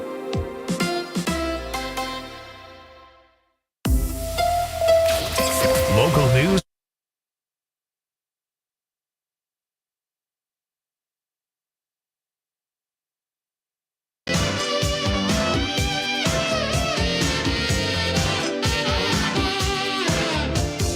Will you be a vision in white? How to get your pants so tight? I'm not going to sleep for a week. Don't know what you're doing. Oh, this is Pete Schwaba and Nightlight. Welcome back, folks. Great to have you with me on this Wednesday. And it's not because, like, I was just taking sips of coffee, but, like, I've been drinking coffee all day. So this is going to be a long night. You know what I did? I didn't drink coffee this morning because I knew this was going to happen tonight. That's very responsible behavior. I had Very water impressive. instead. But the reason you probably would have been sharper and you would have moved your car, though. No, that If you had a little Java. That was last night. Oh, okay. That I did that. Gotcha. All right. Well, great stuff. Thank you to Big B Coffee. That was fun. All right. So this is exciting, folks, because like we so often do here on Nightlight, we are about to talk movies and TV with one of our frequent flyers. He is a writer for the Milwaukee Journal-Sentinel. He covers entertainment and covers it very well, and he is a frequent guest here, as I mentioned. Chris Foran joins us now. Hey, Chris. Hey, Pete. How are you? How are you today? Doing very well. I understand we're interrupting your vacation, so I extra appreciate your time tonight. And but maybe you're already bored on vacation. I don't know. Well, I'm coming. I spend a chunk of the day with my grandson, so this is as relaxed as I'll get. Okay, very good. Well, we're happy to help in that case. Is it kind of a staycation, Chris? Those are fun too. Yeah. We had stuff we had to get done. So yeah, Okay. we've done a lot of traveling, so this is a year to stay home.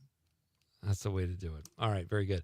Do you have our question of the night, Chris, is what is a movie or TV set where you would feel most at home or you'd want to exist in that world? Do you have one? Well, it's hard to say. I mean, when I was growing up, I was convinced my parents were Rob and Laura Petrie, so I would think the Petrie's household might be one. Although people who know me in more recent years would probably think of me living in the swamp on MASH. That's more likely. Oh, you don't want to live there. That's terrible. Although you get one of those Hawkeye martinis, which are supposed to be pretty good. I got a Hawkeye martini set with a cowboy hat and red robe for my college graduation. Oh, that's fun.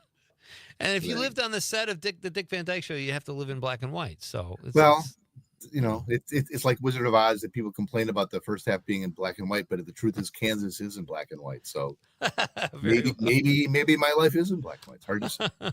It'll be easier probably on some level. Let's jump in and talk some movies here, Chris. You said you're behind, but you've certainly seen a ton of stuff. What did you think of Superman? I like that. I thought it was really interesting. If you watch superhero movies, and especially the Marvel ones, every single movie they're saving the planet, the galaxy, everything. Right. Superman saves a squirrel in one scene. Right. And right. I mean, he's doing big stuff, but it was almost intentionally dialed back in that sense, and I thought that was okay. I'm a big Rachel Brosnahan fan. We love to claim that she's from Milwaukee. I think she moved to Chicago when she was like 4, but we always the paper, that counts. If you drove through, that counts. Yeah, and her parents took her. She would have stayed, but she wasn't really calling the shots at 4, so we can forgive her. Right. But you liked it. It was solid. I mean, I mean, it's setting up something, setting up a franchise or something. So it's always kind of annoying. I was thrilled we didn't see the origin story because I don't want to see those anymore. Yes. It's funny. A lot of people have said that, and I didn't even realize it while I mean, I guess I noticed it at some point. I was like, oh, there's no real backstory here, and I'm fine with that. They got right into it. And would you agree, Chris, that I'm not a technical expert at all, but the CGI in Superman and in Jurassic Park, it has just, I think it's there. It just looks great. Yeah, I mean, I think it's it's one of those things I always talk about with James Cameron movies is that in Titanic you spend about 3 seconds saying, "Wow, look at that! How impressive that looks!" And after you get past that, you think, "Why are they saying such dumb lines?" But because the technology is he does it so well, you don't notice it as technology. You don't see the string showing. I think, I think all of these movies now, if you watch them on TV, sometimes it looks different, but in a theater, you know, I mean, if you think about, you know, like something like the Avengers Endgame movie where there's millions of creatures battling all the time and you're not questioning any of it, you know, that's the goal, right? I mean, the goal is you're not asking what's going on. So, and I totally agree with you. I mean, I want story above and beyond anything else. I don't even care if the picture looks great, if I'm invested in the characters of the world, but I do like that. You know, in the past, it seems like sometimes the CGI would almost take you out of it. But when Superman was flying, it's like, I know. Well, what I always say is I don't want to see the strings show. And I mean, you know, that I don't want to think about the fact that it's a movie. I don't care. I do want a plot. I do love dialogue. I'm a word person. But if the world they're creating is consistent and it doesn't make any sense, that's fine by me too. You know, I think of a movie like Shaun of the Dead, for example. Edgar Wright is very good at this, where he creates these worlds where everything makes sense in its own world, you know, and it's obviously very hard to do because not everybody does it. So nicely put. What about Fantastic Four? I still haven't seen it. I'm not a superhero guy to begin with, but I know Conrad saw Fantastic Four. What did you think about it again, Con? I really liked it. Okay. I heard somebody else that really liked it too and said it was the best Fantastic Four movie they had seen. What are your thoughts? Which is not, for most people, is not a super high bar. The first one that nobody saw was one I think that I forget, like Roger Corman made or something. It's not supposed to be very good. And then the one after that is pretty good. The trick is making those characters connect, and I think they do a lot of that well in this movie. But it was also, again, it was a setup movie, and again, they didn't show the origin really, just more in flashback, which was nice. I mean, it's such a good cast. I mean, this is sort of like, I think every third movie this summer had either Pedro Pascal or Vanessa Kirby or both, you know, and I think they're all really solid. And I was hoping, because there's in the movie Thunderbolts that came out earlier this year, there's a post-credit scene where we see the Fantastic Four's ship coming in, which was, oh great, they're going to figure out a way to connect them to the present time. And that they didn't really bring that up in this movie, because this movie set in the 60s. It's some kind of like a Jetsons version of the 60s. And he's taking time off this week to be with us here for a few minutes on Nightlight tonight. Mr. Chris Foran, we are coming right back after the news with more movie and TV talk with our pal Chris Foran. It's Pete Schwaba and Nightlight on the Civic Media Radio Network.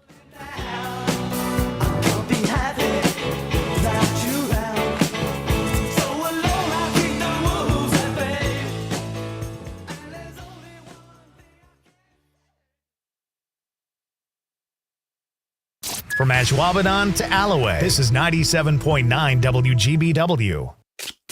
As Wisconsin has a game of cribbage with good friends, this is the Civic Media Radio Network.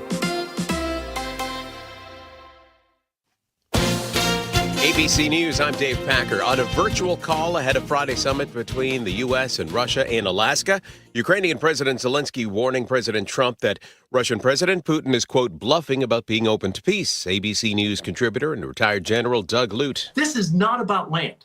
This is not about marginal gains on the battlefield.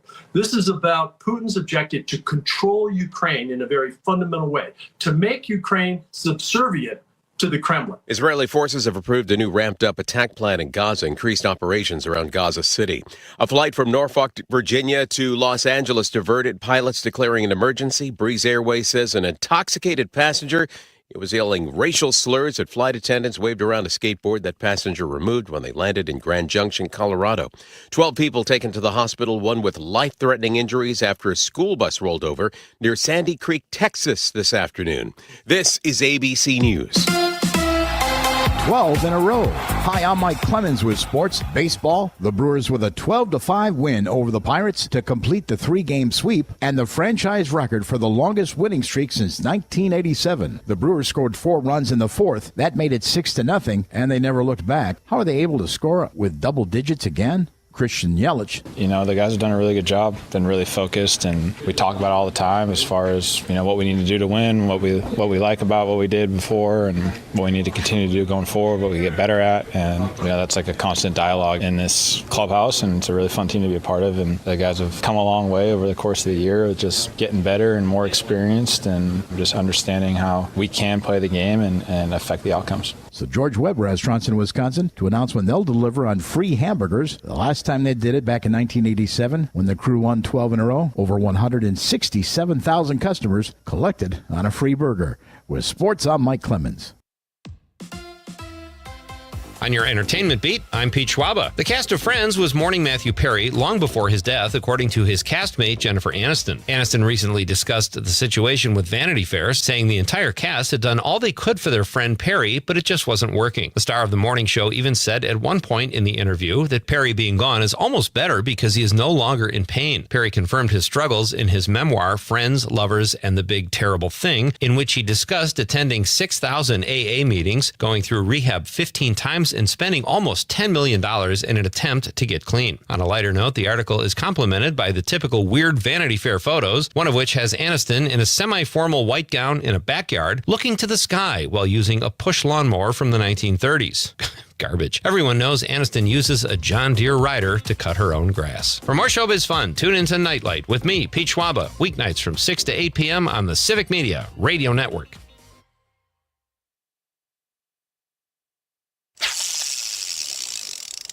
As Wisconsin is dropping a line in your favorite fishing spot, this is the Civic Media Radio Network.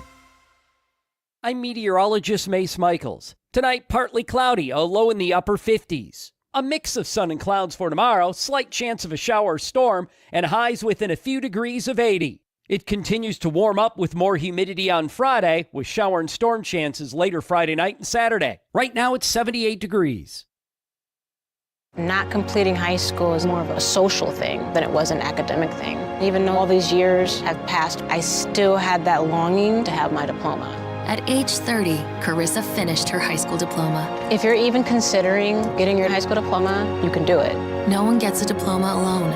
If you're thinking of finishing your high school diploma, you have help. Find free adult education classes near you at finishyourdiploma.org. That's finishyourdiploma.org. Brought to you by the Dollar General Literacy Foundation and the Ad Council. You are never far away from your favorite radio station. We're always streaming on TuneIn and the Civic Media app. And if you missed your favorite show or game, listen to a podcast of it anytime on the app or our website, civicmedia.us. Being blind doesn't look how others may think.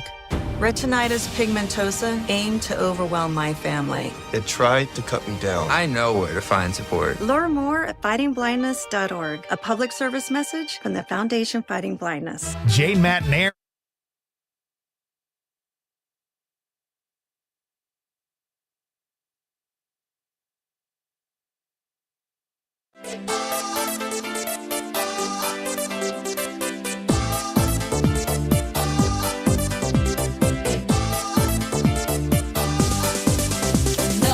Welcome back. I'm Pete Schwaba. This is Nightlight with Pete Schwaba. Another great show tomorrow night, folks. Jane Matnair from Matnair on Air will be here to make the popcorn pick at 6:35, where we give you a movie suggestion every week, and on the first segment on Thursday. And then, Conrad, tell us about Horace Green.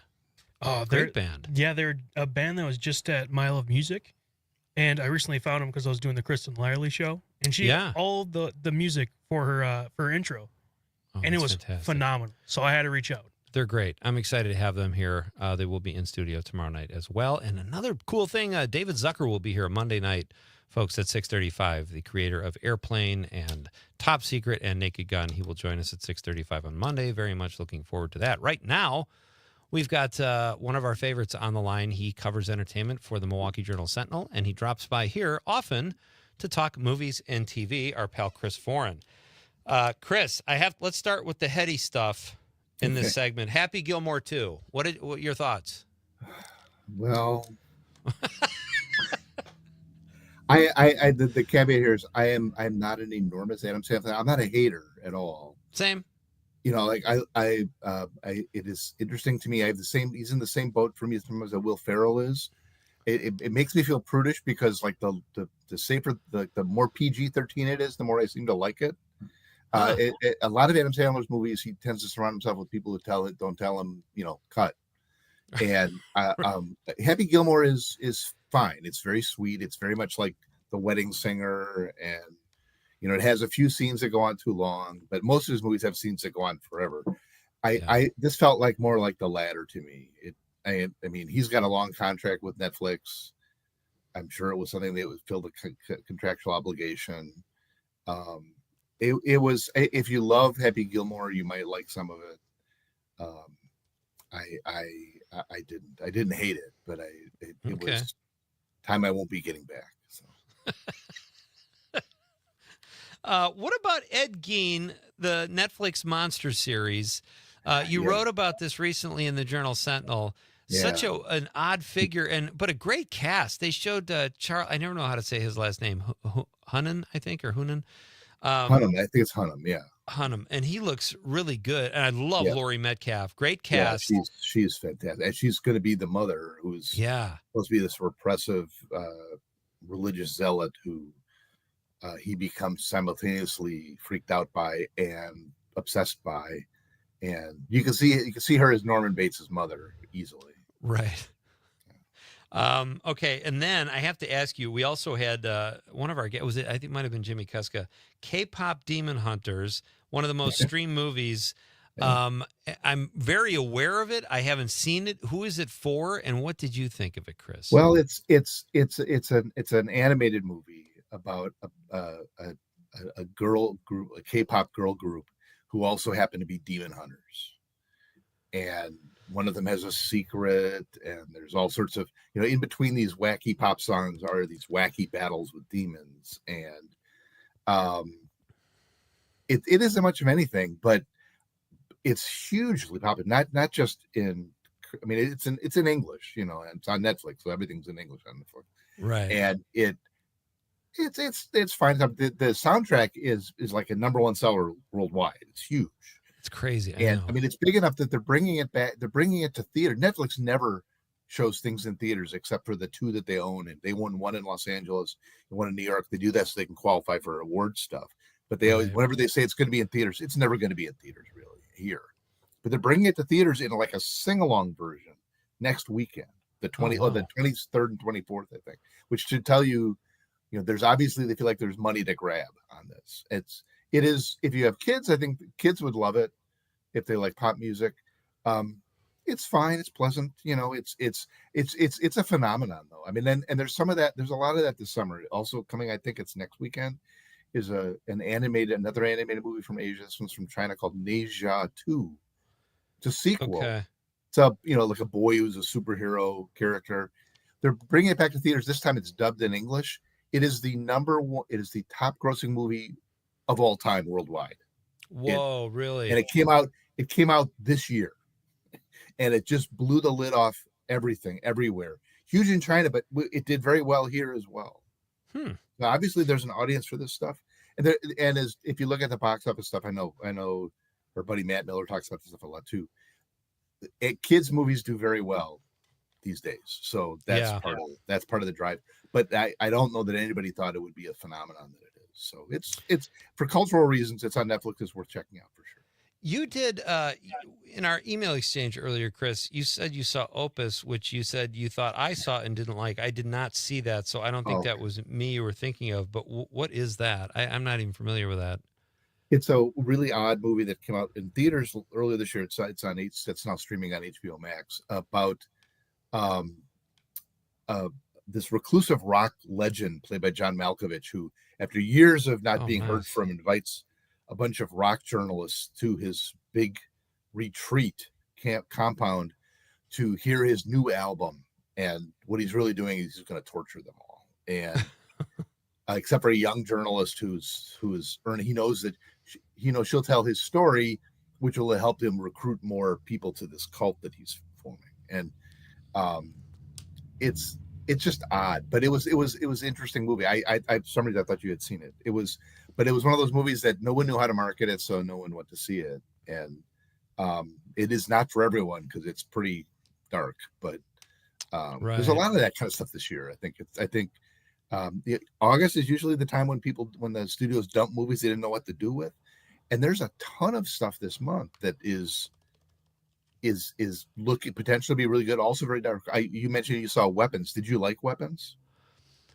I didn't dislike it, Chris. I think my take on it was kind of like it was almost a great movie. Like I don't. No. It was just something that didn't click. I really liked Barbarian. I Yeah, thought it I was a did too. lot cleaner. Yeah, same Weapons are. director. Yeah, there's just questions I was kind of like it's creepy. I liked it, but I didn't love it, I guess. Yeah, yeah. No, but I mean that's going to be the number one movie at the box office again this week probably. And Really? but Okay. it's up. But movies. But every week for the rest of August, there's this Friday is Nobody 2. Did you? I don't know if you saw Nobody. I thought Nobody was. I terrific. did. I liked it a loved lot. quite a bit. And I'm excited And- to see the Denzel Washington Spike Lee film Which too. and if you see it playing in a theater near you, go see it because it ain't going to be there long. It's by Apple. It's an Apple TV movie, so they'll bury it out there on their streaming service soon enough. It looks great though. It's based on an highest and to lowest is based on a Akira Kurosawa crime movie called not samurai stuff, but a crime movie called High and Low that is just unbelievably great. In Milwaukee, the Oriental Theater is showing highest to lowest, and they're showing High and Low, which is kind of nice. Oh, nice. Yeah, I've heard that's an amazing film. It's one of my favorite of Kurosawa's. Certainly, it's in maybe of all time period. It's just a really solid movie about in Kurosawa's version. It's about an industrialist who's a target of a kidnapping plot, but the kidnappers take his chauffeur's son by mistake. Okay. And so they got to figure out what they're going to do. And Denzel Washington, this one plays a music mogul, similar stuff going on, but I think the stuff involved in it is different. So let me guess, he's a music mogul, but he can also kick ass, and he used to be special ops or something like that. Maybe that's where everything. Yeah, I don't know. I mean, I to be honest, I think he plays his age in this a little bit. But I mean, he's still a tough guy. He's Denzel Washington, so and Spike Lee does a good job with this kind of material, obviously. So yeah. But then next week it's there's a movie called Honey Don't coming out, directed by Ethan Coen. Oh yeah, with Margaret Qualley. It's kind of a 70s style noir thriller where she's a small town private eye who's trying to solve a murder and uncovers this charismatic preacher running some kind of a scam. The preacher's played by Chris Evans, so that could be interesting. Okay. And the week after that, Darren Aronofsky, who either makes really traditional Hollywood movies or crazy stuff like Requiem for a Dream, has a movie called Caught Stealing with Austin Butler about a guy who does a favor for a friend and ends up being on the run, but from not one, but 3 different crime gangs. And I'm excited to see that one. I was reading about that one. Chris Warren is my guest, ladies and gentlemen. Check out his work at the Milwaukee Journal Sentinel. He writes about entertainment. We got a text from Monica Hale who says, I love superhero movies, but I thought Fantastic Four was slow and boring. It's like all the actors were on mild sedatives. Chris, let's talk about, we had our political editor here at Civic Media was on the show last night. Big time Wire fan, Dan Shaver, as am I. I love The Wire. Where do you stand on the TV show The Wire? I stand in a very sad place. I haven't seen it. Oh, okay. I didn't have HBO when it came out. And so when I got HBO Max, the first thing I put in my stuff folder was The Wire. I still haven't. It's also like 70 seasons, so I haven't braced myself to block the time out for that yet. But it is high on my list. I don't know anybody who doesn't think it's the best show that was ever on television, with the exception of a couple of people who are still Sopranos diehards. It's the writing is great, the context is great. What I've seen of it, and I've seen portions of it, it looks really great. I mean, it'll have to go a long way to be one of my favorite shows is Justified. It would have to go a long way. Oh, I love Justified. Yeah. I love Justified, and I was just thinking recently about giving that a rewatch because it's been several years. It's interesting, like The Sopranos, I liked the show a lot. I gave it a rewatch about a year ago, and I liked it less. Whereas The Wire, I've watched it 2 times through. Right. I'm actually really excited for you because you have 5 seasons, and that's an exciting thing. The last thing I want to talk about, or I have other stuff too, but if we have time, is Carrie Coon. How great is she? She's great. Up for an Emmy again. I loved her in Fargo, loved her in White Lotus 3. And they're predicting she's going to win. She has a 65% chance of winning. This is her 3rd time she's been nominated. Yeah. Don't know how they calculate that, but I would love to see her win. And I'm surprised that she'd be the favorite because there's 3 people from that show, maybe 4, nominated in that category. I think you're right. That you would think that. I mean, it isn't that typical, consistent. Not splitting the votes or anything.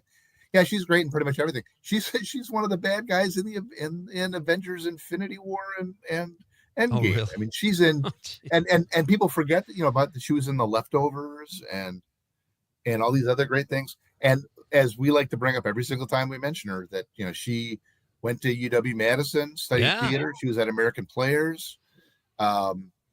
She was in a really great. I thought went under the radar mostly because it was a Netflix movie, and if they're not promoting it for an Oscar, it doesn't get any attention. She was in this movie. I want to say, was it His Three Daughters? I think it's about these three sisters who come together to take care of their father who's dying, and it's Elizabeth Olsen, Natasha Lyonne, and Carrie Coon, and she is just wow. I mean, no surprise. She's great. She's great. Yeah. She's fantastic. The next time you're here, Chris, we'll have to talk to. I know you said you've been watching Poker Face. I haven't gotten to season 2 yet, but let's discuss that next time. In the meantime, I cannot thank you enough. I know you're on vacation, well earned, and thanks so much for jumping on with us as always. Thanks for having me on as always, Pete. You got it. All right, that's Chris Foran. Check out his work in the Milwaukee Journal Sentinel. You will never be bored, folks. He's a great writer and always fun to talk to. And the other thing I wanted to talk to him about, Con, that we didn't get to was The Onion put a headline out that said the Fonz statue was taken down in Milwaukee. Really? No, it wasn't an Onion headline. I did the same thing when I read it, but it was an Onion headline. It said they wanted to get rid of their greaser past. Okay. Milwaukee, so that was fantastic. All right, when we come back, folks, I got a lot of text to get through. You guys are great tonight on the text line. We'll cover those next. Before we get out of here, this is Pete Schwaba and Nightlight on the Civic Media Radio Network.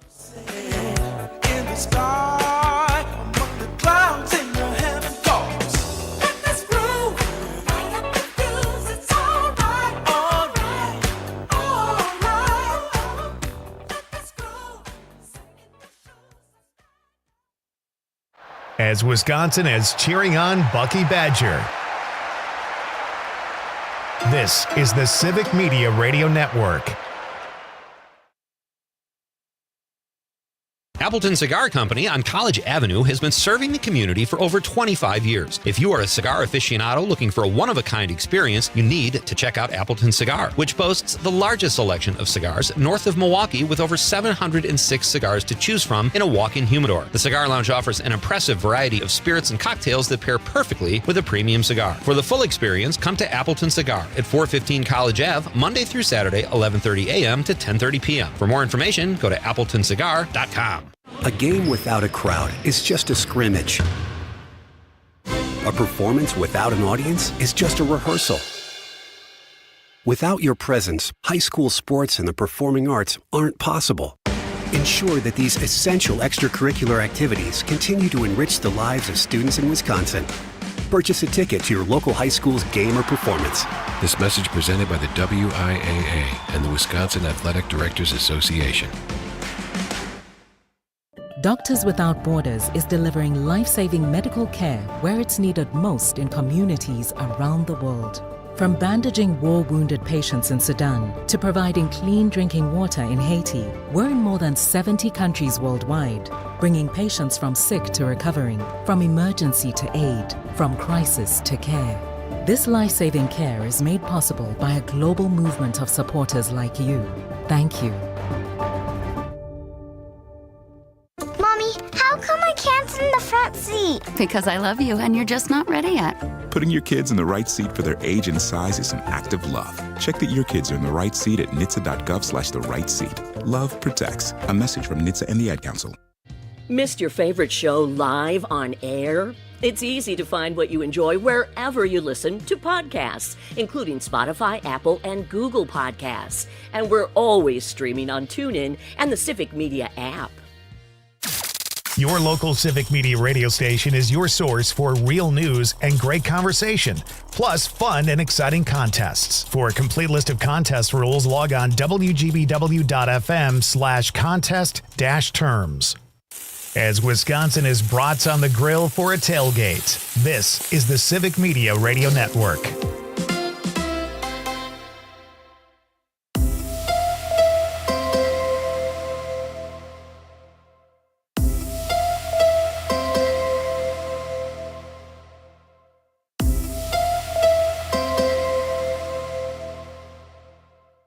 Snakes, zombies, public speaking. The list of fears is endless. But the real danger is in your hand when you're behind the wheel. Distracted driving is what's really scary and even deadly. Eyes forward, don't drive distracted. Brought to you by NHTSA and the Ad Council.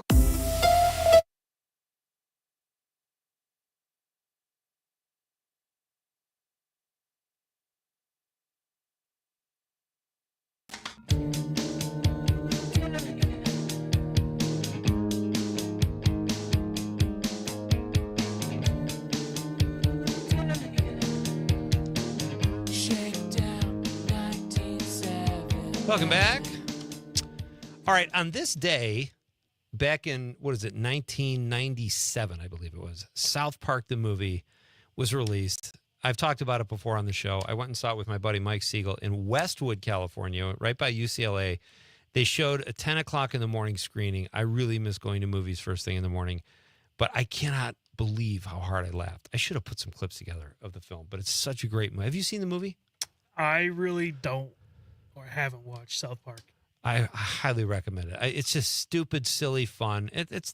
Those guys are brilliant, and it's great. So don't leave. We have a special surprise in honor of South Park coming up. We got some texts we got to get through here first, though, before we get out of here. Tyler from Wisconsin Rapids says, I would just like to be in Twin Peaks. Love the background music, cherry pie, and a great cup of coffee. David Lynch land, I'm a fan. Yeah, you could do a lot worse than a David Lynch movie, Tyler. Well done. And these are in response to our question of the night, which was, what TV or movie set would you feel most at home on? That's what you suggested, right? I got it. Pretty close. Yeah. Yeah. Conrad said, How I Met Your Mother. I said Seinfeld and Cheers. He also said The Sweet Life of Zach and Cody. Oh, yeah. So that's Tyler. Anna from Madison says, hi, Pete and Conrad. I always wanted to live in Mary Tyler Moore's apartment and have Rhonda as a neighbor. Anna, that's a great text. And you just reminded me, I have another one. Bob Newhart. I wanted to live in Bob Newhart's apartment. He had that high rise on Lake Michigan. So great. Thank you for the text. Paul from Bayview says, happy days. Being able to live in the Fonz's second floor garage apartment. Yeah, that's what I was thinking too, Paul. That would be fun. Barb from Waukesha says, Willy Wonka. Who wouldn't want to dive in that chocolate river? Well, the kid that gets stuck in, Does he die? I don't think he dies, but I don't think he would like to do that They're anymore. not going to kill off a kid in a kid's movie like that. What am I talking about? I like John's, too. He said George and Wheezy's Pad and Sanford and Son. And I added Good Times to mine as well. John also says, it would be super interesting, Peter, waking up to George Jetson's conveyor belt preparation for the day. Not to mention the flying car that folds neatly into his briefcase upon arrival at work. It all sounds pretty cozy. Maybe. I've had a boss or two, like Mr. Spacely, leaving that guy out of this fantasy.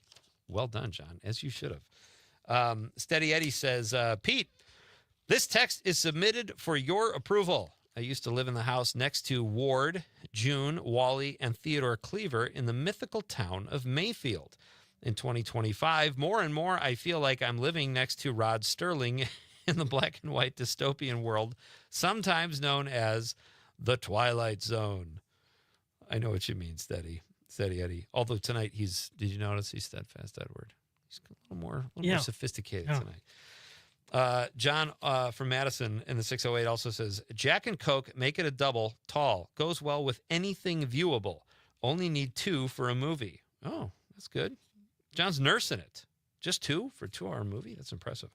Never had to run to hit the head. Won't make you pee 4 times like the 8 beers you may drink in some time frame. It's my jam. Well done, John. Well done, everybody. When it comes to texting tonight, always appreciate it. Oh, John always says goes better with popcorn than most adult beverages, too. Jack and Coke was like, I never got into Jack and Coke. Like, I've had it, but it's a very popular bar drink. It is. One of my friends exclusively drinks that, which means he's spending way more money than me at the bar. Right. And he also likes Jack and Lemonade. Jack and Lemonade? That sounds disgusting to me. I've never tried it, but he says it's dynamite. I bet it's okay. I don't know. It's like that lemonade that you get at the bar is super, super, super sweet. Yeah, that's true. But don't you think like the Jack would offset it a little bit? I don't know. I don't want to try it. I don't either. I think a hint of lemon in Jack Daniels might be good, but yeah, maybe not the lemonade. Oh, Steady Eddie also had a PS. He says, a good cup of coffee is a happy, respite in this crazy, mixed-up world. Totally agree with you, Steady Eddie. Thank you for all your texts and calls, ladies and gentlemen. We will be back tomorrow. Maybe a coffee-related question tomorrow night. You know, I'm going to have a cold brew tomorrow morning. I'm going to be excited. I'm excited for it right now. I'm probably not going to sleep, but I'll be back here I don't know. to do this all over again. Jane Matnair will join me, and Horace Green will be playing in studio tomorrow night, folks. Thank you to Lindsay and Tara from Big B Coffee, and thank you to our pal Chris Foran at the Milwaukee Journal-Sentinel. In honor of South Park, we leave you with this amazing tune. On behalf of the lovable producer Conrad, I'm Pete Schwaba saying good night, Wisconsin. I told you my mom wouldn't listen. Well, then we're just gonna have to save Terrence and Phillip ourselves. What? Think about it, you guys. What would Brian Boitano do? He'd figure out a way to rescue Terrence and Phillip before they're executed. We can't do anything. Our mom's organization is too strong. Well, then we'll round up all the grounded kids in town and start our own organization. An organization to help save Terrence and Phillip. Hey, yeah, our own secret club. I guess that could work. We have to try. What would Brian Boitano do if he was here right now? He'd make a plan and he'd follow through. That's what Brian Boitano do. When Brian Boitano was in the Olympics skating for the gold, he did 2 South cows and a triple Lutz while wearing a blindfold. When Brian Boitano was in the Alps fighting grizzly bears, he used his magical fire breath and saved the maidens there. So what would Brian Boitano do if he were here today? I'm sure he'd kick an ass or two. That's what Brian Boitano do. I want this speech chip out of me. It has stunted my vocabulary. And I just want my mom to stop fighting everyone. For Wendy, I'll be an activist too, cause that's what Brian Boitano do. And what would Brian Boitano do? He'd call the kids in town and tell them to unite for truth. That's what Brian Boitano do. Someone say my name? Who are you? I'm Brian Dennehy. What? No, not Brian Dennehy. Get out of here. Oh, bye. When Brian Boitano traveled through time to the year 3010, he fought the evil robot king and saved the human race again. And when Brian Boitano built the pyramids, he beat up Kublai Khan. Cause Brian Boitano doesn't have from anybody. So let's come together and unite to stop our moms. And we'll save Terrence and Phillip too, cause that's what Brian Boitano